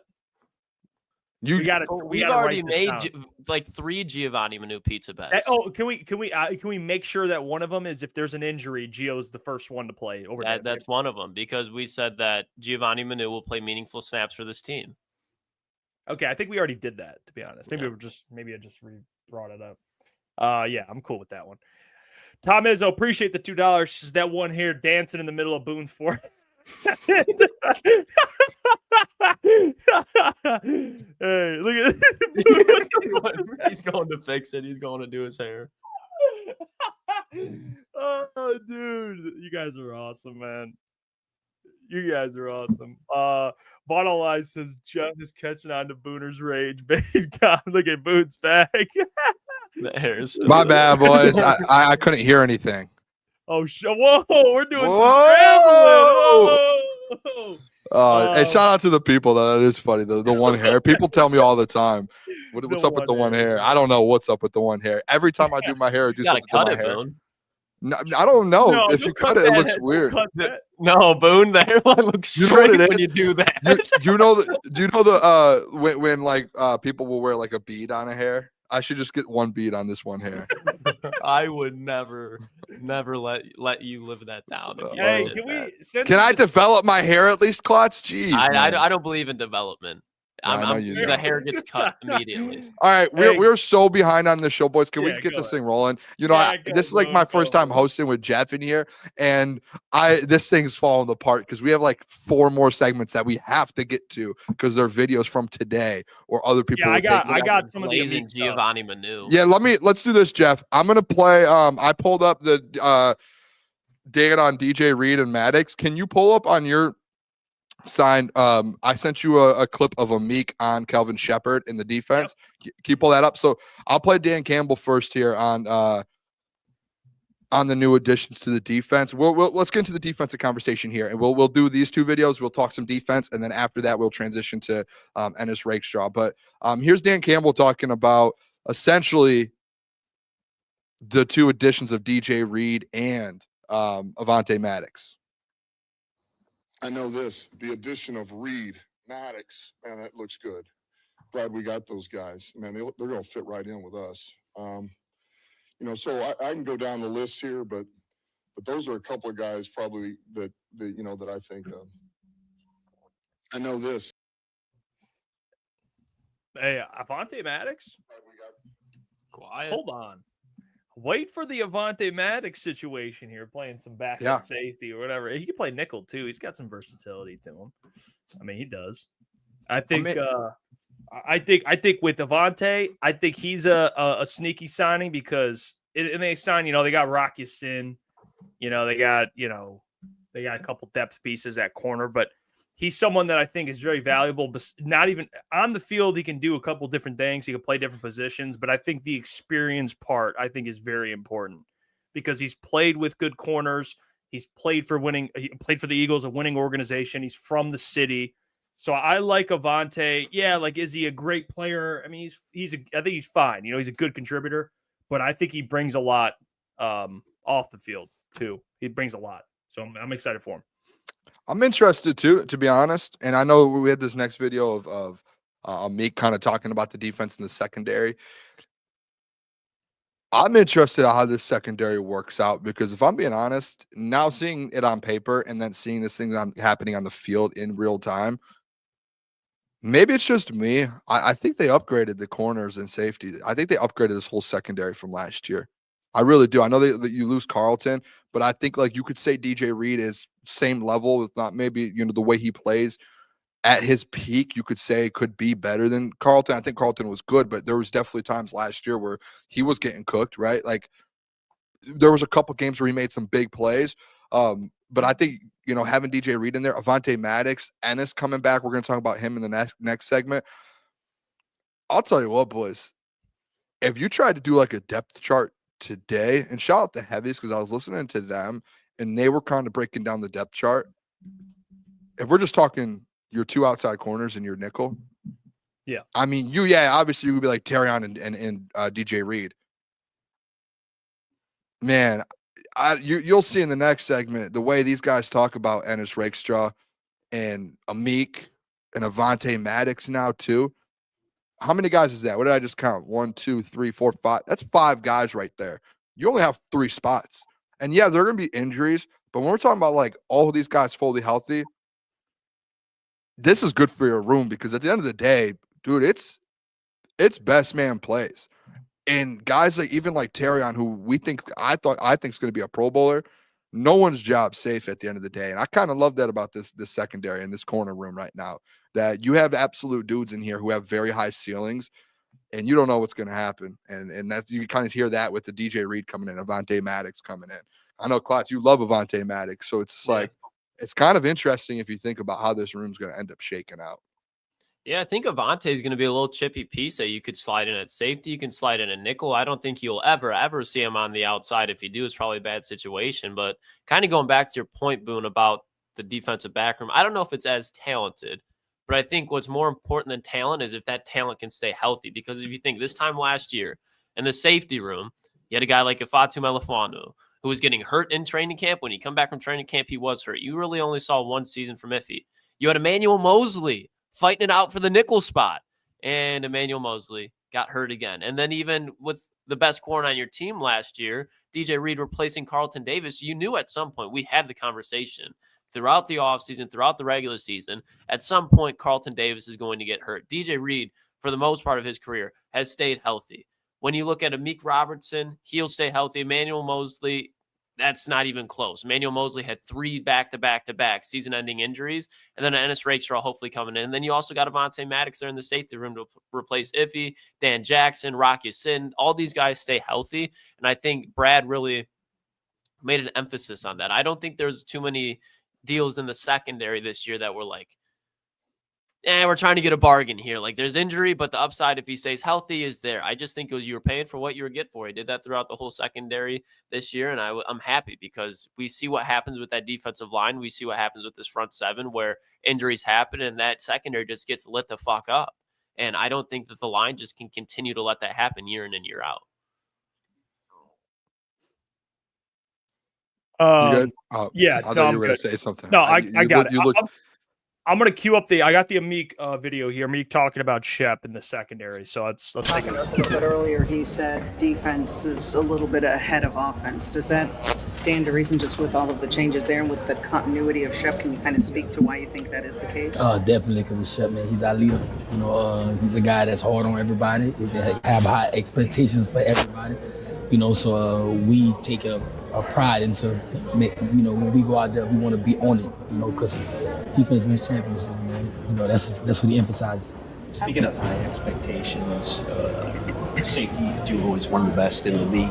You're one of the best nickels. DJ's been doing it at a high level a long time. Do you expect Tyrion to have a big season? Just what are the expectations for that secondary internally? I mean, we know the expect. You know, we have our goals. You know that we want to achieve, man, and we know it's gonna be about us, man. You know, we have to go out there and be the best secondary in the league. Like there's no other way, you know. And if we could do that, we give get the ball, get turnovers. We give the offense opportunity to put up points, which I know they're gonna do.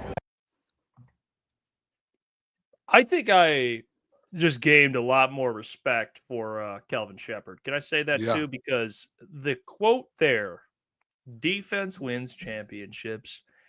I was told last year that the offense wins championships. Okay. Who told you that? Me and you, Boone. A lot of people. You and I both, Boone, you converted me. I was on Jeff's side and I was swayed. Well, it's really the fundamental of football, man. We see and it takes both. I'm not going to say you can go there with a crap offense. Obviously, the Eagles had Saquon rush for 2,000. So I'm not saying it's all the defense. But if you're going to win a Super Bowl this year, Johnny Moe is going to have a lot on his plate. Absolutely. Jared Goff can't turn over the ball. Absolutely. Jameer's got to play well, et cetera, et cetera. But you need this defense to be remember the last year, the NFC Championship run, the thing that I point out is when it came down to the playoffs, we did watch parties. We watched every game. The defense actually showed up in the playoffs, dude. Yeah. And they made that run. But remember against the Rams, dude, they knocked Matthew out. They kept hitting them. How did it end to go to the NFC Championship game? I mean, turnover. Derek Barnes. And the people, I guess, I don't think people talk about that enough. It's like the NFC Championship game. What did it come down to in the NFC Championship game? You threw a lead. You know what I mean? You threw a lead. Now, Jameer turned the ball over. Josh Reynolds, I get that. But in reality, you were up a lot. And in the second half, they scored at will pretty much every drive. So, Amik, I'm glad. It makes me happy that Calvin's been preaching that because he understands. Listen, fellas, we got a great offense, but let's focus on the defense. We need to be elite. We need to be good, very good, in order for us to have a chance to win it all. So two quick things too. I'll go quick here because I know we had the Ennis stuff. I'm pumped about that. First, at the beginning of the video, I don't know if you guys saw Jennifer Hammond shout out. She instantly said, "Hey, Dan said today that the defense has been better than the offense." And then obviously you hear Amik be like, it's Shep. We trust Shep. With the offense, if you guys notice this, you're hearing those guys being like, hey, we're still figuring out formations. We're still learning. The defense guys, and maybe this is early take. I think this is going to be a top 10 defense in the NFL if they stay healthy. They have the 2 safeties returning. You have if Anzo comes back, that linebacking core returning. The defensive line essentially returning, plus the addition of Tyreek and if that defensive line stays healthy in the corners, this is a good defense, and you have familiarity with Kelvin Shepherd, and the guys love him. And I think Shep, it's always good. There's a saying in the world. And I actually don't know the saying, but I'll give an example of what I think the saying is. Sometimes it's good to hear something new, right? Like the same thing over and over again. It's like, yeah, you can be great and you can go through it for 2 or 3 years. But sometimes just something new, a new voice in the room, a new scheme, a new look at things, a new outlook on the defense takes you to a different level. And we see that all the time in sports. Teams are great. Look at the Warriors with Mark Jackson. Great team. They just needed a new voice in there. Steve Kerr comes in and changes everything. They become a championship team, right? Like, I think it's that kind of similarity with the AG to Kelvin Shepherd thing. Not that AG was bad, but just kind of that new voice. And then at the very end, I don't know if you guys heard it, but Amik just talking about like competing with those guys. That was my whole point with the secondary, and especially corners. Like, if these young guys step up, Terrion and Ennis, it forces these vets to like really like step in and make plays. Like it's either that or your job's gone. So I think like the competition in that room, like that was the other thing that I kind of took away from that was this competition in that room. We've been harping on it for a year now, boys. Like in some of these rooms that aren't as good, just get dudes in there to compete, and the best are going to come out of it. It's the same thing in the O-line right now. Yeah, I think this defensive trajectory, I think, will be on the upside. I don't know if I'm using that. It'll be progressing in a good direction for the next couple of years, because I think you're spot on, Boone, with the new perspective. It's going to give you new information and a different type of method. And I think with the Lions, like Kelvin Shepherd's obviously been side by side with Aaron Glenn, but that was Aaron Glenn defense. I'm sure Aaron Glenn, given the fact that he played so long at a high level at that cornerback spot, had a certain way that he wanted things done, and certain things he wasn't bending or breaking over. Like, it was strictly, this is how it's going to be done. And while it wasn't necessarily a bad way, Kelvin Shepherd playing in the league a little bit more recently, obviously connecting with these players a little bit better because he's younger than Aaron Glenn and he's a positional coach. Like, I think Shep, he has a better feel on this defense than Aaron Glenn did, say, in 2 or 3 seasons. I don't think that he's going to be a top 5 defensive coordinator, but I think you're going to see the signs that, you know what, Kelvin Shepherd, yeah, this guy's going to be a really good DC for this team. I agree with you, Boone. I think this has a top 10 defensive talent. When you look at the defensive line, Aiden Hutchinson, top 5 defensive end, probably top 3 in my opinion. And then you look at those defensive tackles, they're steady. Jack Campbell, Alex Anzalone, that's a really good linebacker duo, really solid cornerback room, and then the best safety room in the NFL. So the upside for this defense is tremendous. I think it's a really hard position for Kelvin Shepherd to fail in, given the fact that he knows practically every player on this defense besides DJ Reed and Tyleek Williams that's going to be playing meaningful snaps. So the chemistry is not going anywhere. And I'm not even like bringing up a point, but that was the whole reason why it's like, I'm not saying that John Morton's going to be bad, but that's why I'm a little bit more confident with Shep, is just because that natural feel he has on this team. Not saying that Johnny Morton doesn't, but Shepherd, like, he's truly been here through every game over the last couple of seasons. We got Dan on Ennis. I'm excited for this. I've not seen Ennis Rakestraw. So it's a 2-question one, but both of them are really good. It's a little longer. Let's hear Dan. Last week was Ennis. He had a really good training camp last year. Ennis would be another guy that stood out, by the way. All right, you mentioned that. And Laporta had a good spring, too. But, yeah, Rakestraw certainly was another guy. Keep going, sorry. Just where do you see him fitting in? It's a pretty crowded DB room. I know you guys like the depth, but, what are the opportunities for him this year? It's up to him. He's got an opportunity. All right, we're going to play the best guy. I mean, that's what competition is about. I mean, and the whole roster knows that. Man, if you're the best guy, we're not going to just sit there and no. It's the best guy. So he's going to have a chance to compete. We'd like to keep him outside right now and just let him go. And, he had a good spring. And there again, we're in pajamas. But he's going to get a chance to compete and see how much he's grown and what kind of production he can have for us. Why do you want to keep him on the outside right now? What is the thinking with him? Well, I think we tinkered with some nickel last year, and it was probably a little too much, too fast for him. And we felt like once we did some things with him outside practice, things of that, man, he really began to grow. And I think right now, that's where he really belongs. That's where he can really take off. And, the other thing, we still, between Amik, you got Branch, You got Maddox. Like, we've got some guys that can play nickel. Reed can play nickel, you know. So I think right now that'd be the plan, and just let him take off. Oh, Hey, we want to play the Amik. We got Amik on us too. yeah, let's do that, and then we'll talk about it, because just so we can get both out of the way, because I feel like, I got a lot to say about the Ennis stuff. I don't know if you All guys right, do. here's Amik Robertson on You Ennis. see Ennis and how he's Oh, wait. Yeah, Sorry. that's it. kind of step in and I see the game is slowing down for him, man. It's slowing down for him, you know, and I know when he come back, he's going to get even better, you know. So I expect Ennis to take a huge jump this year, and I truly mean that. How important is it for guys like TA and Ennis to take the next step for this secondary to just be top notch? It only helps the team get better, man. Not only for themselves, but other guys, you know, myself, you know, DJ Reed, Branch, Kirby. It helps guys like that elevate their play too, you know, as well. When you got the younger guys playing at a high level, we have no choice as the vets to play at a high level, you know. So Terrion, we know he do his work behind the scenes, you know. I expect, like I said before, I expect those two to take huge jumps. There you go. Start nickel. Hey, hyping up Ennis and Dan Campbell. Boom. Both of them. Yeah, I don't. All right, this is where I'm at with it. All right, because I heard you guys talking about it earlier, and I want you, obviously, you guys give your takes on this on crunch time. This is one of these situations where I'm like, in my mind, the room is deep, because Ennis Rakestraw, I think we all agree, second round pick, his ceiling is very high. Like, there's a reason. Like, if he wasn't injury prone, I think he would have been a first round corner. Like, it was just because of injuries he falls to the second round, and you get him. And if he's healthy, and the comment that really gets me, boys, and that really starts getting me thinking, is Dan being like, he's staying outside. Like, he's not going to nickel. Mm-hmm. And you would think in class, we've had this conversation, I think you brought it up, like, Ennis could play nickel. They seem pretty like dead set. Like, we're keeping him in that spot. He has to win a spot outside or he's not going to play.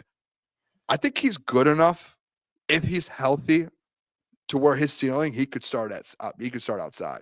And then I think if you genuinely, and this is a good problem to have, it turns into a situation, who's on the field?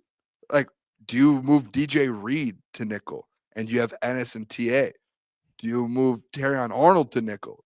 Do you take one of those guys out? You just paid DJ Reed. Like, I think if Ennis works out this year, and everyone keeps saying they think he's going to have a year 2 jump, if he stays healthy, I think it puts the Lions in like a very tough but very good predicament, which means you have really good players. But it's like, what do you do? Where does Amik land at that spot? Like, where does he go if you move DJ Reed to net? It's such a big question mark, to where if he does work out, it's a good thing for us, but it's also like, oh no, like, we have a lot of guys in this room. Where does Avonte Maddox go? You guys see what I'm saying here? Yeah. It's, how does this thing shuffle around if Ennis Rakestraw ends up being the second round pick that you think he is, that upside?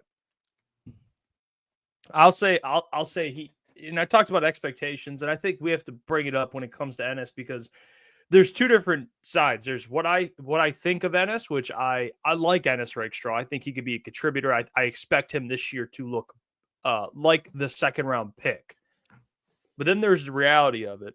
And I think what the Eagles did with their first and second round picks last year, especially taking the same position as the Lions, they took 2 DBs. Lions took 2 DBs.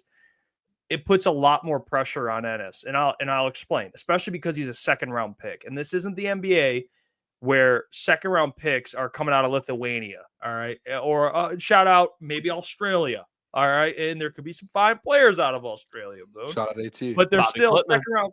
second round picks in the NBA. It's like, okay, you don't expect that even to work out. You expect second round picks to work out in the NFL most of the time. And that's why we bring up Josh Paschal. Like, Josh Paschal's almost done with his rookie contract. And he hasn't really shown anything, and that's fair. It's fair to be disappointed in that. With Ennis, though, with the Eagles taking Cooper DeJean and Quinion Mitchell, they know these two with 1 year are our future. Now, with corners, there can be times where they don't show it year 1, and that's fine. Darius Slay didn't show it year 1, but year 2, guess what? He showed it. He showed it, and he showed why, hey, I'm a second-round pick, but I'm Darius Slay. He didn't fully grow, but he got way better. With Ennis Rakestraw, the reality is, I'm not waiting his entire 4 years to see what Ennis Rakestraw can be.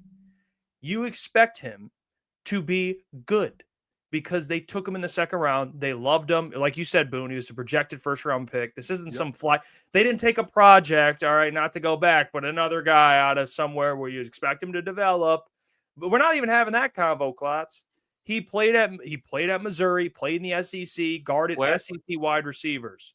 Okay, so that helps, right? That helps. Hold on. No. But my point is, there's no red shirt year. Even last year he had injuries, but really, like, corner, you can give him a year, but I think that's about it. Like, if Ennis Rakestraw doesn't show, like, to what you're saying, Boone, like, come out and, if Taron Arnold gets banged up for a game or DJ Reed and they put in Rocky Sin, I think it's an extreme disappointment. I think I think we can start having a conversation. It's like, what's going on with Ennis Rakestraw? Okay. And that's when, in my opinion, you don't have to do this, I'm going to start throwing around that B word. I'm serious. Yeah. Because I'm not waiting 3 years, basically almost until his rookie deal's almost up, to wait and see what he is. And I think wholeheartedly, my opinion, he's been working hard. He's healthy. I don't think that will happen. But the reality is that's what the expectation should be, in my opinion. I'm not saying he should start. It's hard. They have so many deep dude. They got so many corners, but he's got to be ready, and they got to feel confident he can play in a pinch. Like, Hold on. What did you just say? I don't think he should start. I just wrote a note down. Doesn't need to start, needs to compete. I was gonna follow up. I was writing it down just because I wanted to let Klotz go. It is a log jam. I'm not saying the guy's gonna beat out TA. I think that's the best point on this whole show so far of anything we talked about is with Ennis. It's we don't like Klotz. I'm sorry. I'll let you. You go after this. I apologize. It's just he doesn't need to. It is such a top heavy room, that quarter room. You just signed DJ Reed for 17, 18 a year. You have a first round draft pick that was drafted 20 picks ahead of him in front of him that he's competing with. More than likely, he doesn't win an outside spot. But to that point, Jeff, it's the Rocky Sin, those guys. If a guy goes down or a guy needs a rest, Ennis needs to be the next man up. And I think at the end of the day, that year 1 to year 2 jump, that needs to be like very well, you need to be able to see it, in my opinion. Like, it has to be visible. And I think it has to get to a point, maybe I'll go a step further, to where you notice that Ennis Rakestraw is competing and putting pressure on those guys to start. Not just like, hey, I'm a good backup. I want him to be putting pressure on TA. I want him to put pressure on DJ. I want him to be able to go out there and make those guys get that much better.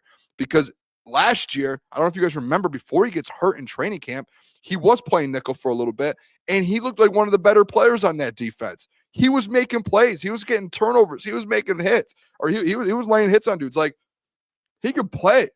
So in my opinion, I expect Ennis to go in training camp and compete for a starting job.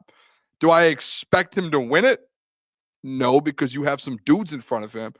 But put pressure on those guys. And if you come out and he wins it, dude, that's what I'm talking about with this secondary. If a guy like Ennis ends up winning a job, you know you have your best player in that position.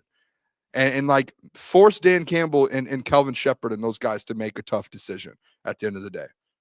Because then what happens if TA gets beat out? I don't think he will. I think he'll be a Pro Bowler. But what if he gets beat out? Now we're having the conversation with him. First round pick. How is your second round pick beating him out? Amik coming off an injury. Now you don't have to pay him if that happens, right? Like, there are just so many different layers to it. Sorry, Klotz, go ahead. I wrote that down. I think just the final point, I think both you guys cooked. Like, you guys know I've been hyping up Ennis this whole offseason. I think he's somebody that can contribute. But if he does and he competes, that allows you, when Jared Goff's $70 million cap hit, whatever the hell it is next offseason, Amik Robertson, I believe he's entering his final year. If not, he's got one more year after that. That's the guy that, if you look at Ennis Rakestraw, again, doesn't mean he has to play nickel, because like Dan Campbell just brought up, they got guys who can slide and play nickel, not named Ennis Rakestraw. DJ Reed, even when he gets towards the tail end of his career, that's probably what he's going to be doing, because he's not physical, but he doesn't have that big frame on the outside. So when he starts slowing down a little bit, he'll probably be a good nickel back. But if you see that step out of Ennis, that allows you to have the flexibility of, like Amik, Amik's probably going to have a really good year. I expect Amik to kind of not look like he's shutting down Justin Jefferson every week, but I think he found some confidence in himself that he already had, but it was put on a national level. He's playing on Vegas. No one knew who the fuck Amik Robertson was. And now he's been put on this kind of pedestal where it's like he's not the first person you think of for the Lions, but when you see Amik Robertson, you realize and recognize that he's a damn good football player that's underpaid, and he can do more than what you thought of him. So when he's out there making plays, there's going to be teams that want Amik Robertson. There's going to be teams that are be willing to pay Amik Robertson to even be potentially their cornerback one. And if that happens, now you don't have to go looking in next year's draft or free agency, spending money on going to get another DJ Reed. Or, wow, Taylor Decker just retired. We got to address the offensive line. But damn it, we also need a corner. We also need an edge. Everybody won't stop bitching about an edge. Anzo, he's gone. Like, it allows you to have one more spot where you can just take a deep breath and realize you got a rookie contract on a guy you drafted in the second round that played in the SEC that's going to be developing with Terrion Arnold his whole career while he's here. So I think Ennis goes out there. That opens up a lot for the team cap-wise even down the road too. Yeah, I think it's a make or break year in a different way. Typically, make or break, you're like, he's got to show out. I think you just got to see him in the mix. I think that's really the fair expectation for Ennis Rakestraw. You got to see him in the mix, man. I think if not, then, I'm with you on that. You tough start to question it a little bit. To be fair, he's your second round guy. If you don't question it, and people last year were questioning Broderick Martin going into year 2, and Broderick's a third, fourth round guy, whatever it is. Your second round guy. It's like, hey, if he's not starting to compete year 2, if you're going to question Giovanni Manu, a guy who drafted after Ennis, it's the same thing. You know what I mean? Like the expectations should be held, especially if you're a higher draft pick. I mean, Peter Manning says if Ennis is pushing to be a starter, pushing for a starting job, then we have the best DB room in the league. I think that's where I think my point is, boys, where I don't say we have the best in the league, but I just think it's deeper than people think. I think this is actually a bit of a deep room. Like Klotz said, maybe the talent isn't as high, but it could be like the potential of it. Whew. Yeah, I agree. It's there. All right, let's keep this thing rolling, boys. Boone's got us. Let me take you. Let me take you home. Let's do this. So Amon-Ra, the last segment we were going to do is Amon-Ra spoke to the media. There was really two things. One thing, I don't know if people saw this. I didn't know this, and I don't think reporters knew this. Doc actually texted me last week and said Amon-Ra, and he said, hey, don't throw it out there. I don't even know if I guess I could say it now, but Amon-Ra was on the list of that Dan Campbell had put out there of guys who are not going or limited. But Doc was like, some reason I don't see Amon-Ra at OTA at all. Like, I'm pretty sure the Doc was like, he wasn't even out there. And he was like kind of wondering, like, yeah, he said 2 guys, Frank and Anzo, but he was like, Amon-Ra wasn't out there. So he was kind of a little bit like, where is Amon-Ra? Obviously, maybe there's an injury or something. I had texted back and said, maybe he's rehabbing something. It ended up being, obviously, he has this injury. You could play the video. I don't think anyone knew about this. He had a knee surgery, which is pretty shocking. Let's take a listen. That's long-term issues or no. I had a surgery on my knee after the season just to clean some stuff up. So been rehabbing that, but I should be good to go for training camp. I don't think, boy. Obviously, it says not long-term. No. I got a notification on my phone earlier, and I looked at it. I was like, what? Man, my heart dropped a little bit at first. I was like, oh, yeah, for sure. But then I saw we'll be ready for training camp. I was like, it's fine. Yeah. It's like a Jomo. It's like scope, like the when they go and clean it up a little bit. Yeah. He's actually been. I mean, when you look at Amon-Ra, he is one of the tougher players. I mean, he's dealt with injuries and played. Dude. So. What was the one thing he played with 2 years ago? I can't remember. Like a torn hamstring or something. Yeah. Like that. He played through that. He played through what's that foot, hand, mouth thing that like kids get? You have to wear the mask. And you have like blisters all over. He said he couldn't feel his feet. They were like all blistered up. Like it was like he was running on cement. Like, dude. And you know what's crazy is we don't really hear about these surgeries because Jack Campbell was like, yeah, I had surgery on my hip. Which seems kind of like significant. I guess unless it's like a scope, unless it's like a scope thing as well, like getting something removed. Yeah, like hip surgery is no joke. I mean, but yeah, he's young though. He should be able to recover. It probably wasn't a major. It was probably just a small. Yeah, but like he plays with his head on fire, so it's like, yeah, that guy. I mean, it's about like he gets everyone else hurt. You know what I mean? He hurts everyone else. I mean, Jack Campbell it was coming at some point. Dude was going to get. Hey, hear me out. Let's not keep putting that on Jack Campbell. That I man mean, just plays ball. If you play football, watch out for guys, man. It's on you if you get hurt by a player. Swivel, man. Yeah, it's football. Ryan, I didn't even know this. Kirby had hip surgery last year. See, I did not know. I think it's just like a kind of. My guess, it's probably similar to like a scope. Like there's some like maybe loose bone or cartilage where it's, hey, let's get that stuff out of there, because there's maybe like a little bit of pain. Yeah, it's not like this dude got like a hip replacement surgery. Yeah, you know that would be tough, like, dude. He would be done. 24 years old. He's like, he ain't getting any of that. He would be done. The next one here, and I teased it at the beginning of the show, boys. I teased it to Klotzy. So there was going to be something that Klotz loves in this show, and I'll tell you what, I love the comment too. I'm a big fan of this. I'm not even gonna. Amon-Ra was asked who's one player or who is a player that has stood out to him and who was going to have a big year from what he's seen at OTA so far. Just listen. You're welcome. That I'm excited for is Sam Laporta. I feel like his rookie year, obviously everyone knows he did his rookie year, and then last year, I feel like he didn't, he maybe didn't get the amount of targets that he wanted. And I know, he doesn't have to say it, but I know how Laporta feels. I know what it's like when you know you're a dude and you feel like you can make more plays for the team and help the team win. Not taking anything from what he did last year. He's a baller, but I can tell this year, like, he's making plays out there every day. I feel like he's gonna have a big year.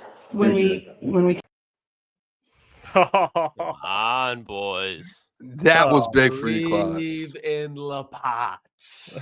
Oh. Believe in him. I'm telling you, guys. And when I say it, I feel like it instantly gets turned into I'm anti-Jameson Williams in 2025, which I'm not. But I look at, okay, for example, offensive line change, offensive coordinator change. That affects everybody in the offense, every single player. When I look at Jared Goff specifically too, and just quarterbacks in general, tight ends are their best friend. They are. Just simply put, when you look at a rookie quarterback, most of the time, if they don't have a wide receiver one on the outside, like they didn't have a rookie quarterback like last year, but if they don't have a Malik Neighbors on the outside, I mean, fuck, it could be Hunter Henry with Drake May or Austin Hooper. They're leading the teams in receptions. And I think that just Sam Laporta outside of Amon-Ra St. Brown is going to be the best target for Jared Goff. And the thing is Sam Laporta doesn't talk much, but I think that's what Amon-Ra is alluding to is Sam Laporta has something to prove. Like, he was an all-pro his rookie year. And now a lot of people, he's in the conversation, well, is Trey McBride better than Sam Laporta? And if you're Sam Laporta, that has to just be disrespectful. Brock Bowers just came in the league. George Kittle just got paid a bag. And Sam Laporta, second-round player, he doesn't have that fifth-year option. I think Sam Laporta just is going to go out there and be a man on the mission. The second he was drafted to the Lions, I looked at his film, and I was like, yeah, this dude coming from Iowa, you hear how he's training with Dallas Clark. I truly do think Sam Laporta is a gold jacket type of player. And I think if you look around the NFL at the tight ends that are gold jacket type of players, they produce. And I think last year is probably the lowest production year we're going to see out of Sam Laporta because he went into the season injured, and they had to factor in, Jameson Williams is now a threat here. So I think the chemistry just through that offense went through a little bit of growth and learning stage, and Sam Laporta kind of got lost in the sauce. But I don't think that's the case. I think Amon-Ra going to be a focal point. Jameson Williams going to be a focal point. But Sam Laporta is going to be right there too, and I think he's going to have a monster year to what Amon-Ra is saying. I think he's due for not a breakout because you know what he is, but a reminder that, hey, Sam Laporta is the next great tight end in the NFL if it's not Brock Bowers. I think both of those guys are the tight ends that are going to be the face of the tight or faces of tight ends throughout the NFL for the next decade. Interesting. Not close to love. I agree with Klotz. So this is the thing. Like, I agree. I think Sam Laporta has anywhere between 850 yards to 1,000. I think he has a massive year. I think he has a bounce back year. I'm still on the, and I think this is just two different conversations that we don't need to bring into each other. Yeah. That I think JMO and Saint are going to have 1,100 plus both. Like, I think they're both going to hit that minimum. But I still think, like, I'm with you. And I'm with Amon-Ra. Like, I think Sam Laporta has a bounce back year. I mean, he still had 700 or almost 800 yards last year, and it was a down year for him, and he was hurt the whole year. I think a healthy Laporta this year. I think he has a big. I think this is going to see the close. I don't know if any teams had 3,000-yard receivers. I'm not saying it's going to happen, but I think if it ever was going to happen, this would be the offense for it to happen. It would be the closest thing would be this. And I don't think anyone can argue with that. I just think Sam Laporta, he's going to make plays for you guys. That's why I'm so confident in this offense still outside of the Johnny Mo show is just the weapon. Like Jared's going to get the ball to the weapons no matter what. And you have, to your point, Klotz, like Sam's going to make plays. Amon-Ra literally just said it today. He was like, Sam, like, he's on the field. He's not just catching he's making plays. Like, he looks like year one Sam Laporta again. J-Mo's having a bigger offseason, and he just had almost 1,100 yards. Saint is a 1,500-yard. It's just Jameer, they're saying, has a better offseason. It's just there's so many guys on this offense. You don't know who's going to get the rock at any point. But I'm with you, Klotz. Like, I do think he has a better year this year than he had last year. I agree with this comment. I said it yesterday, man. Like, yeah, these playmakers. It's like you got to. This is where the quick, get the ball out quickly. That's why I do think J-Mo, he's going to get his deep shots, but I think you're going to start to see that other side of J-Mo where he's going to open up that route tree a little bit. Yeah, I think he's going to be more of a complete receiver this year. I don't think he's going to be that, if it ain't deep, it ain't going to J-Mo. I think you'll see more games from J-Mo where it's like 5 for 70. Like he'll have some games where he's just efficient. Do you know? Jeff, with that too, and I thought people were crazy for saying it at first. I just wouldn't be shocked if J-Mo if he starts doing that, he's gonna probably lead the team in receiving yards. If he's getting that many catches, if he starts getting his route tree and catching slants and he's a guy. He's not like a normal player in the NFL that just is gonna get tackled 7 yards after the catch. He's gonna turn some of those. Like, think about that. He didn't really have those plays last year. If he starts getting those this year and turning those short catches into 40 yards, 50, I just don't see him not going from 1,000 to 1,400 and being like dead serious, because he's going to have more than 60 catches and he's still going to have big play. That's why I just don't think it's that crazy. At first I thought it was crazy people were saying that, but then when you do break it down, like the man had 60 catches, 1,000 yards, you open up his route tree and you give him some short intermediate routes and he takes those to the house, or he takes those just for 30 yards, something that other guys can't do on this team. That adds up very fast. Man. And I don't disagree with what you're saying about J-Mo. I think J-Mo has the potential to be a 1,400-yard receiver. He has that type of talent. I still think Amon-Ra is going to lead the team in receiving yards. I'm with you. I'm just saying I wouldn't be shocked. I wouldn't be shocked if it happened. See, and that's where me and you disagree, because I think I would be shocked. And the reason why I say that is because I think Amon-Ra, the thing that I think with Jared, he's obviously has to be key. If he trusts you, he'll get you the ball. And obviously him and J-Mo have been building rapport. But I'm like these 3rd and 7 situations, I think J-Mo will be more of a someone you can go to. But in those type of situations, you need a first down. You're going to go to the player that has the best hands. And I think that's why I think Amon-Ra is going to be leaned on as always. So I don't see him leading the team in yards, but I think he gets more yards, and I think it looks a little different. I think you'll have, because Klotz, you brought it up too. It's like you'll have those games from J-Mo where it's like, 3 for 150 or 4 for 150, and then the next game it's like 3 for 18. I think you'll have more of a consistent J-Mo. Mm-hmm. Obviously, everyone has bad games. Injuries always come into play with everyone. But I think it looks a little different, and I think he gets his 1,100 yards, whatever you want to say. But yeah, he'll be utilized in different ways. But I'll still get the nod. I'm interested, man. I'm interested to see how Johnny Morton uses him. Because I think Johnny Morton he likes big plays. Yeah, he likes J-Mo. He definitely likes J-Mo. He's like, this guy? Yeah, it's gonna be interesting. This guy's got wheels, huh? We got this guy on our team? Come on. Come on now. What else do we have here? We had something else here to talk about. You want to do the let's just do this real quick. I don't know what the scores of the game, and we'll do mailbag in just a couple minutes. Some Lions Thunder mailbag. up 12 at half, 57 to 40. Do you guys want to do predictions for this real quick? Because we didn't do it at the beginning of the show. NBA Finals kind of preview prediction. I know the Thunder are up right now. I'll start us off real quick. Give me the Indiana Pacers. I hope. At plus 400, plus 500, and after tonight, they're probably going to lose game 1. It's probably going to be like plus 800, plus 900. I think that's good value. I know this Thunder team probably wins it. If I'm taking a bet and I'm going value, sprinkle a little bit on that Pacers squad, man. They're gritty, man. They are tough. I hope people are hating it because we're Pistons fans, but I hope the Pacers win it. I still think you're crazy for saying that, but this is where I'm coming from. The Thunder are going to win the series in 5 games. They're the better team, and they have by far the best player. Shea is good, man. He is like, I mean, he won MVP, and I always had him as MVP. I thought he should have won MVP, but he is he's not talking. He's averaged 30 plus the last 3 seasons. He shot better than 50% from the field.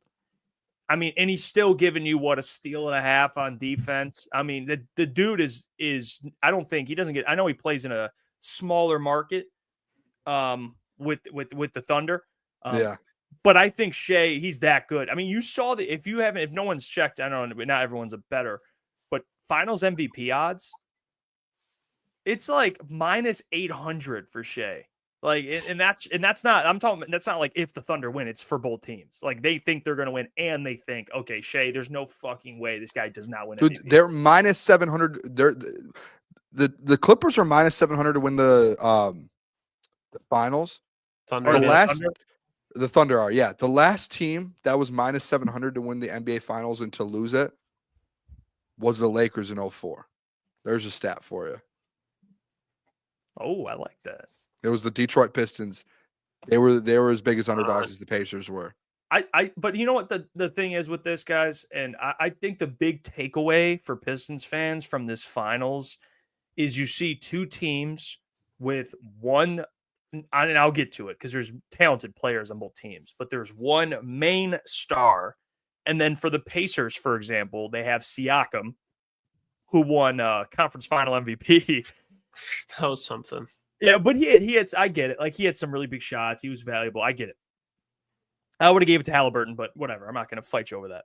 Yeah. But it shows it's, and I even though Adam Silver fumbled on national TV when trying to compare, it's like the Packers and the Steelers winning. This is good for the NBA.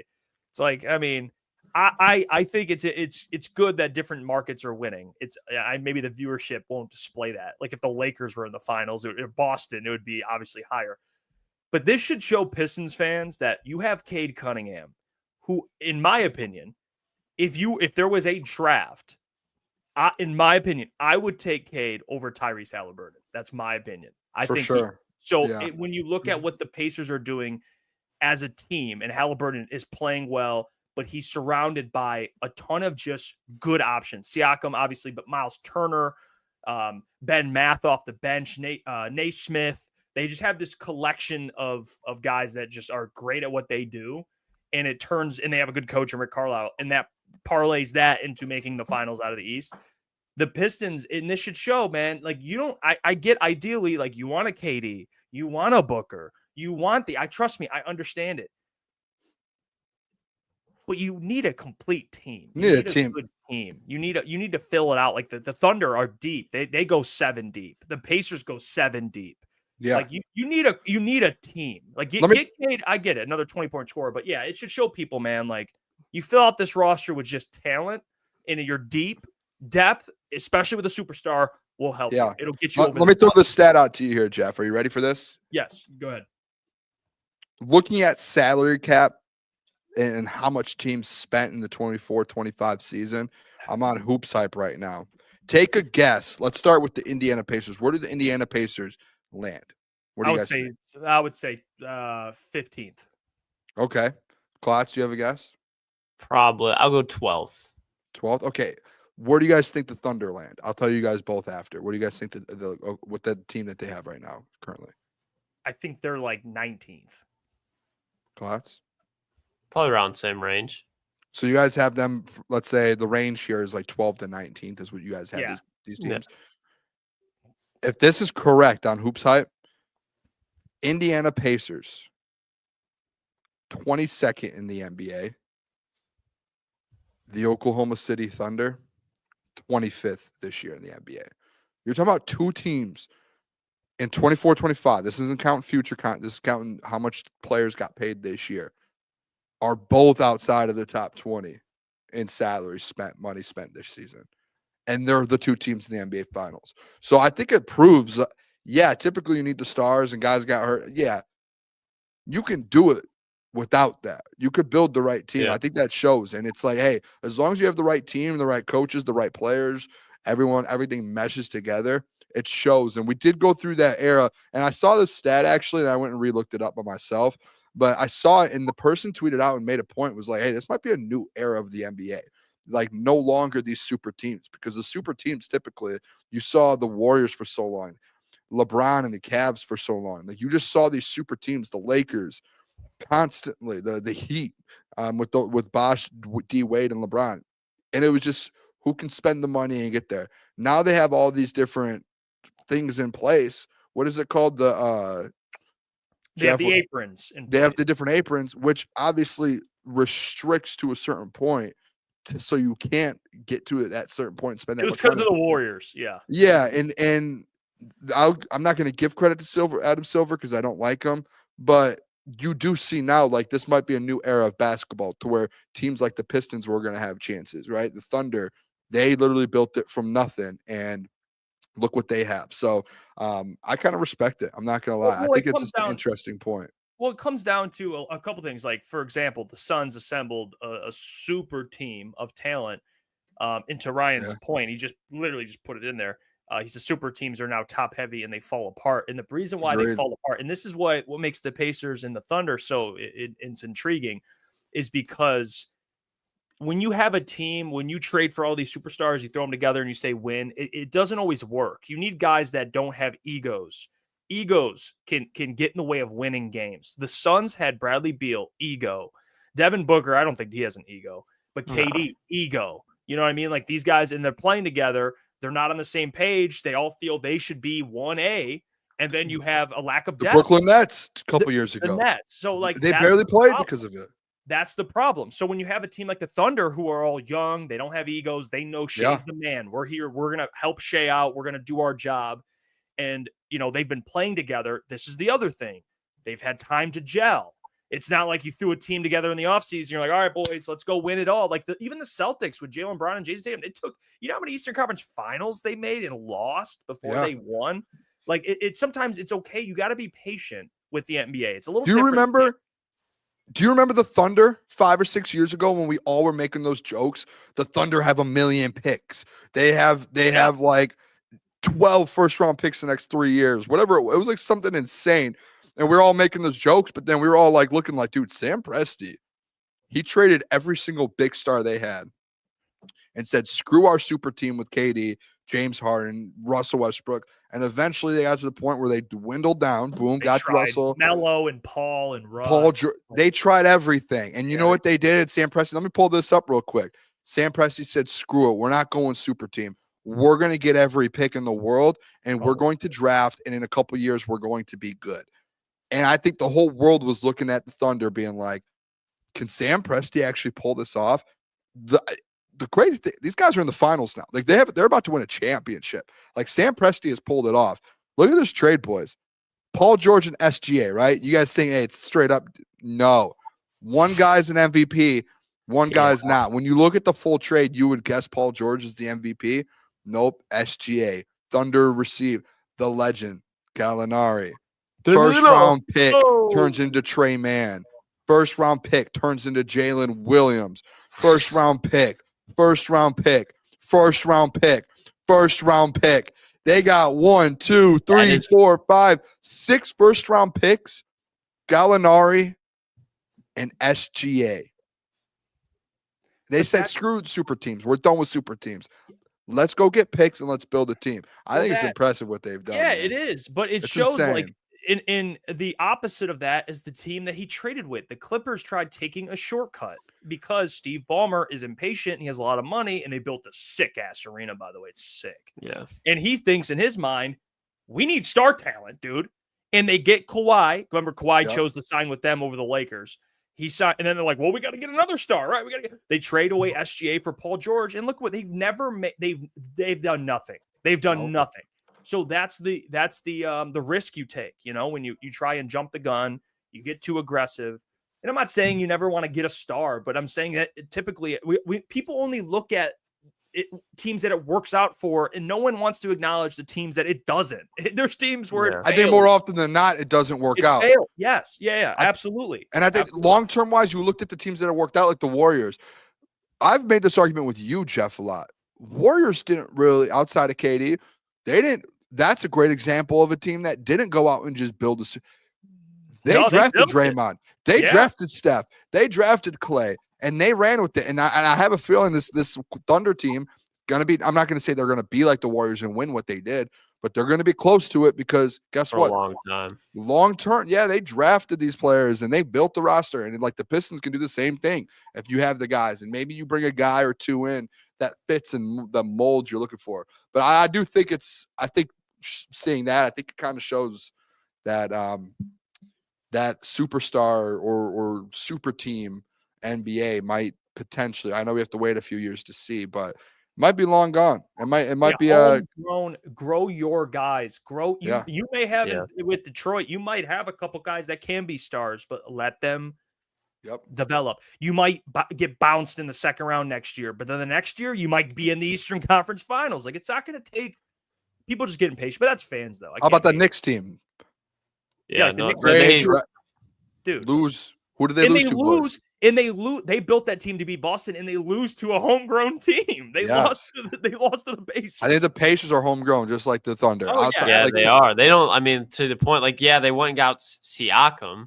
That was it. Siakam isn't somebody that you're like looking for the savior in him. Like he's somebody that you like go contribute, fill in your role, and you're going to be a really good player for us to fit around these young guys. Because he's young, but he has that playoff experience. That's where I think it's different between, like, if you're going to trade for guys, trading for stars, besides trading for player. Like, Siakam was kind of a star. He was a pretty big deal. But I think, like, Tyrese, they traded for him from the Kings, and he was only going into his third season. Like, he played 2 years with the Kings. He averaged, like, 12-something points a game. He wasn't really a star yet. People were like, hey, Tyrese is pretty good.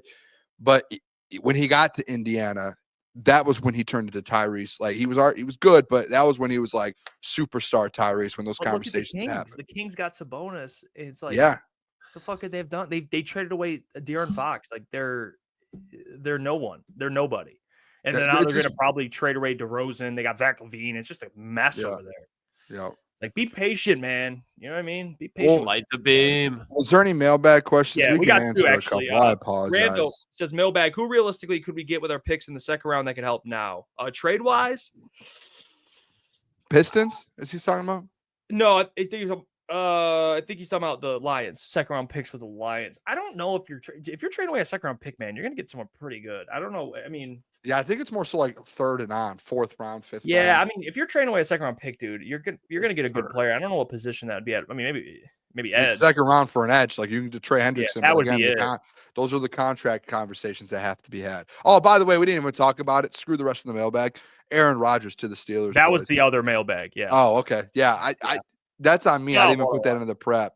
Yeah, it's like this guy. I'm interested in it. He signs the same day Elon and Donald, the Don, are going to war. Beef. You know, it's like, of course, it all lines up that way. Aaron Rodgers.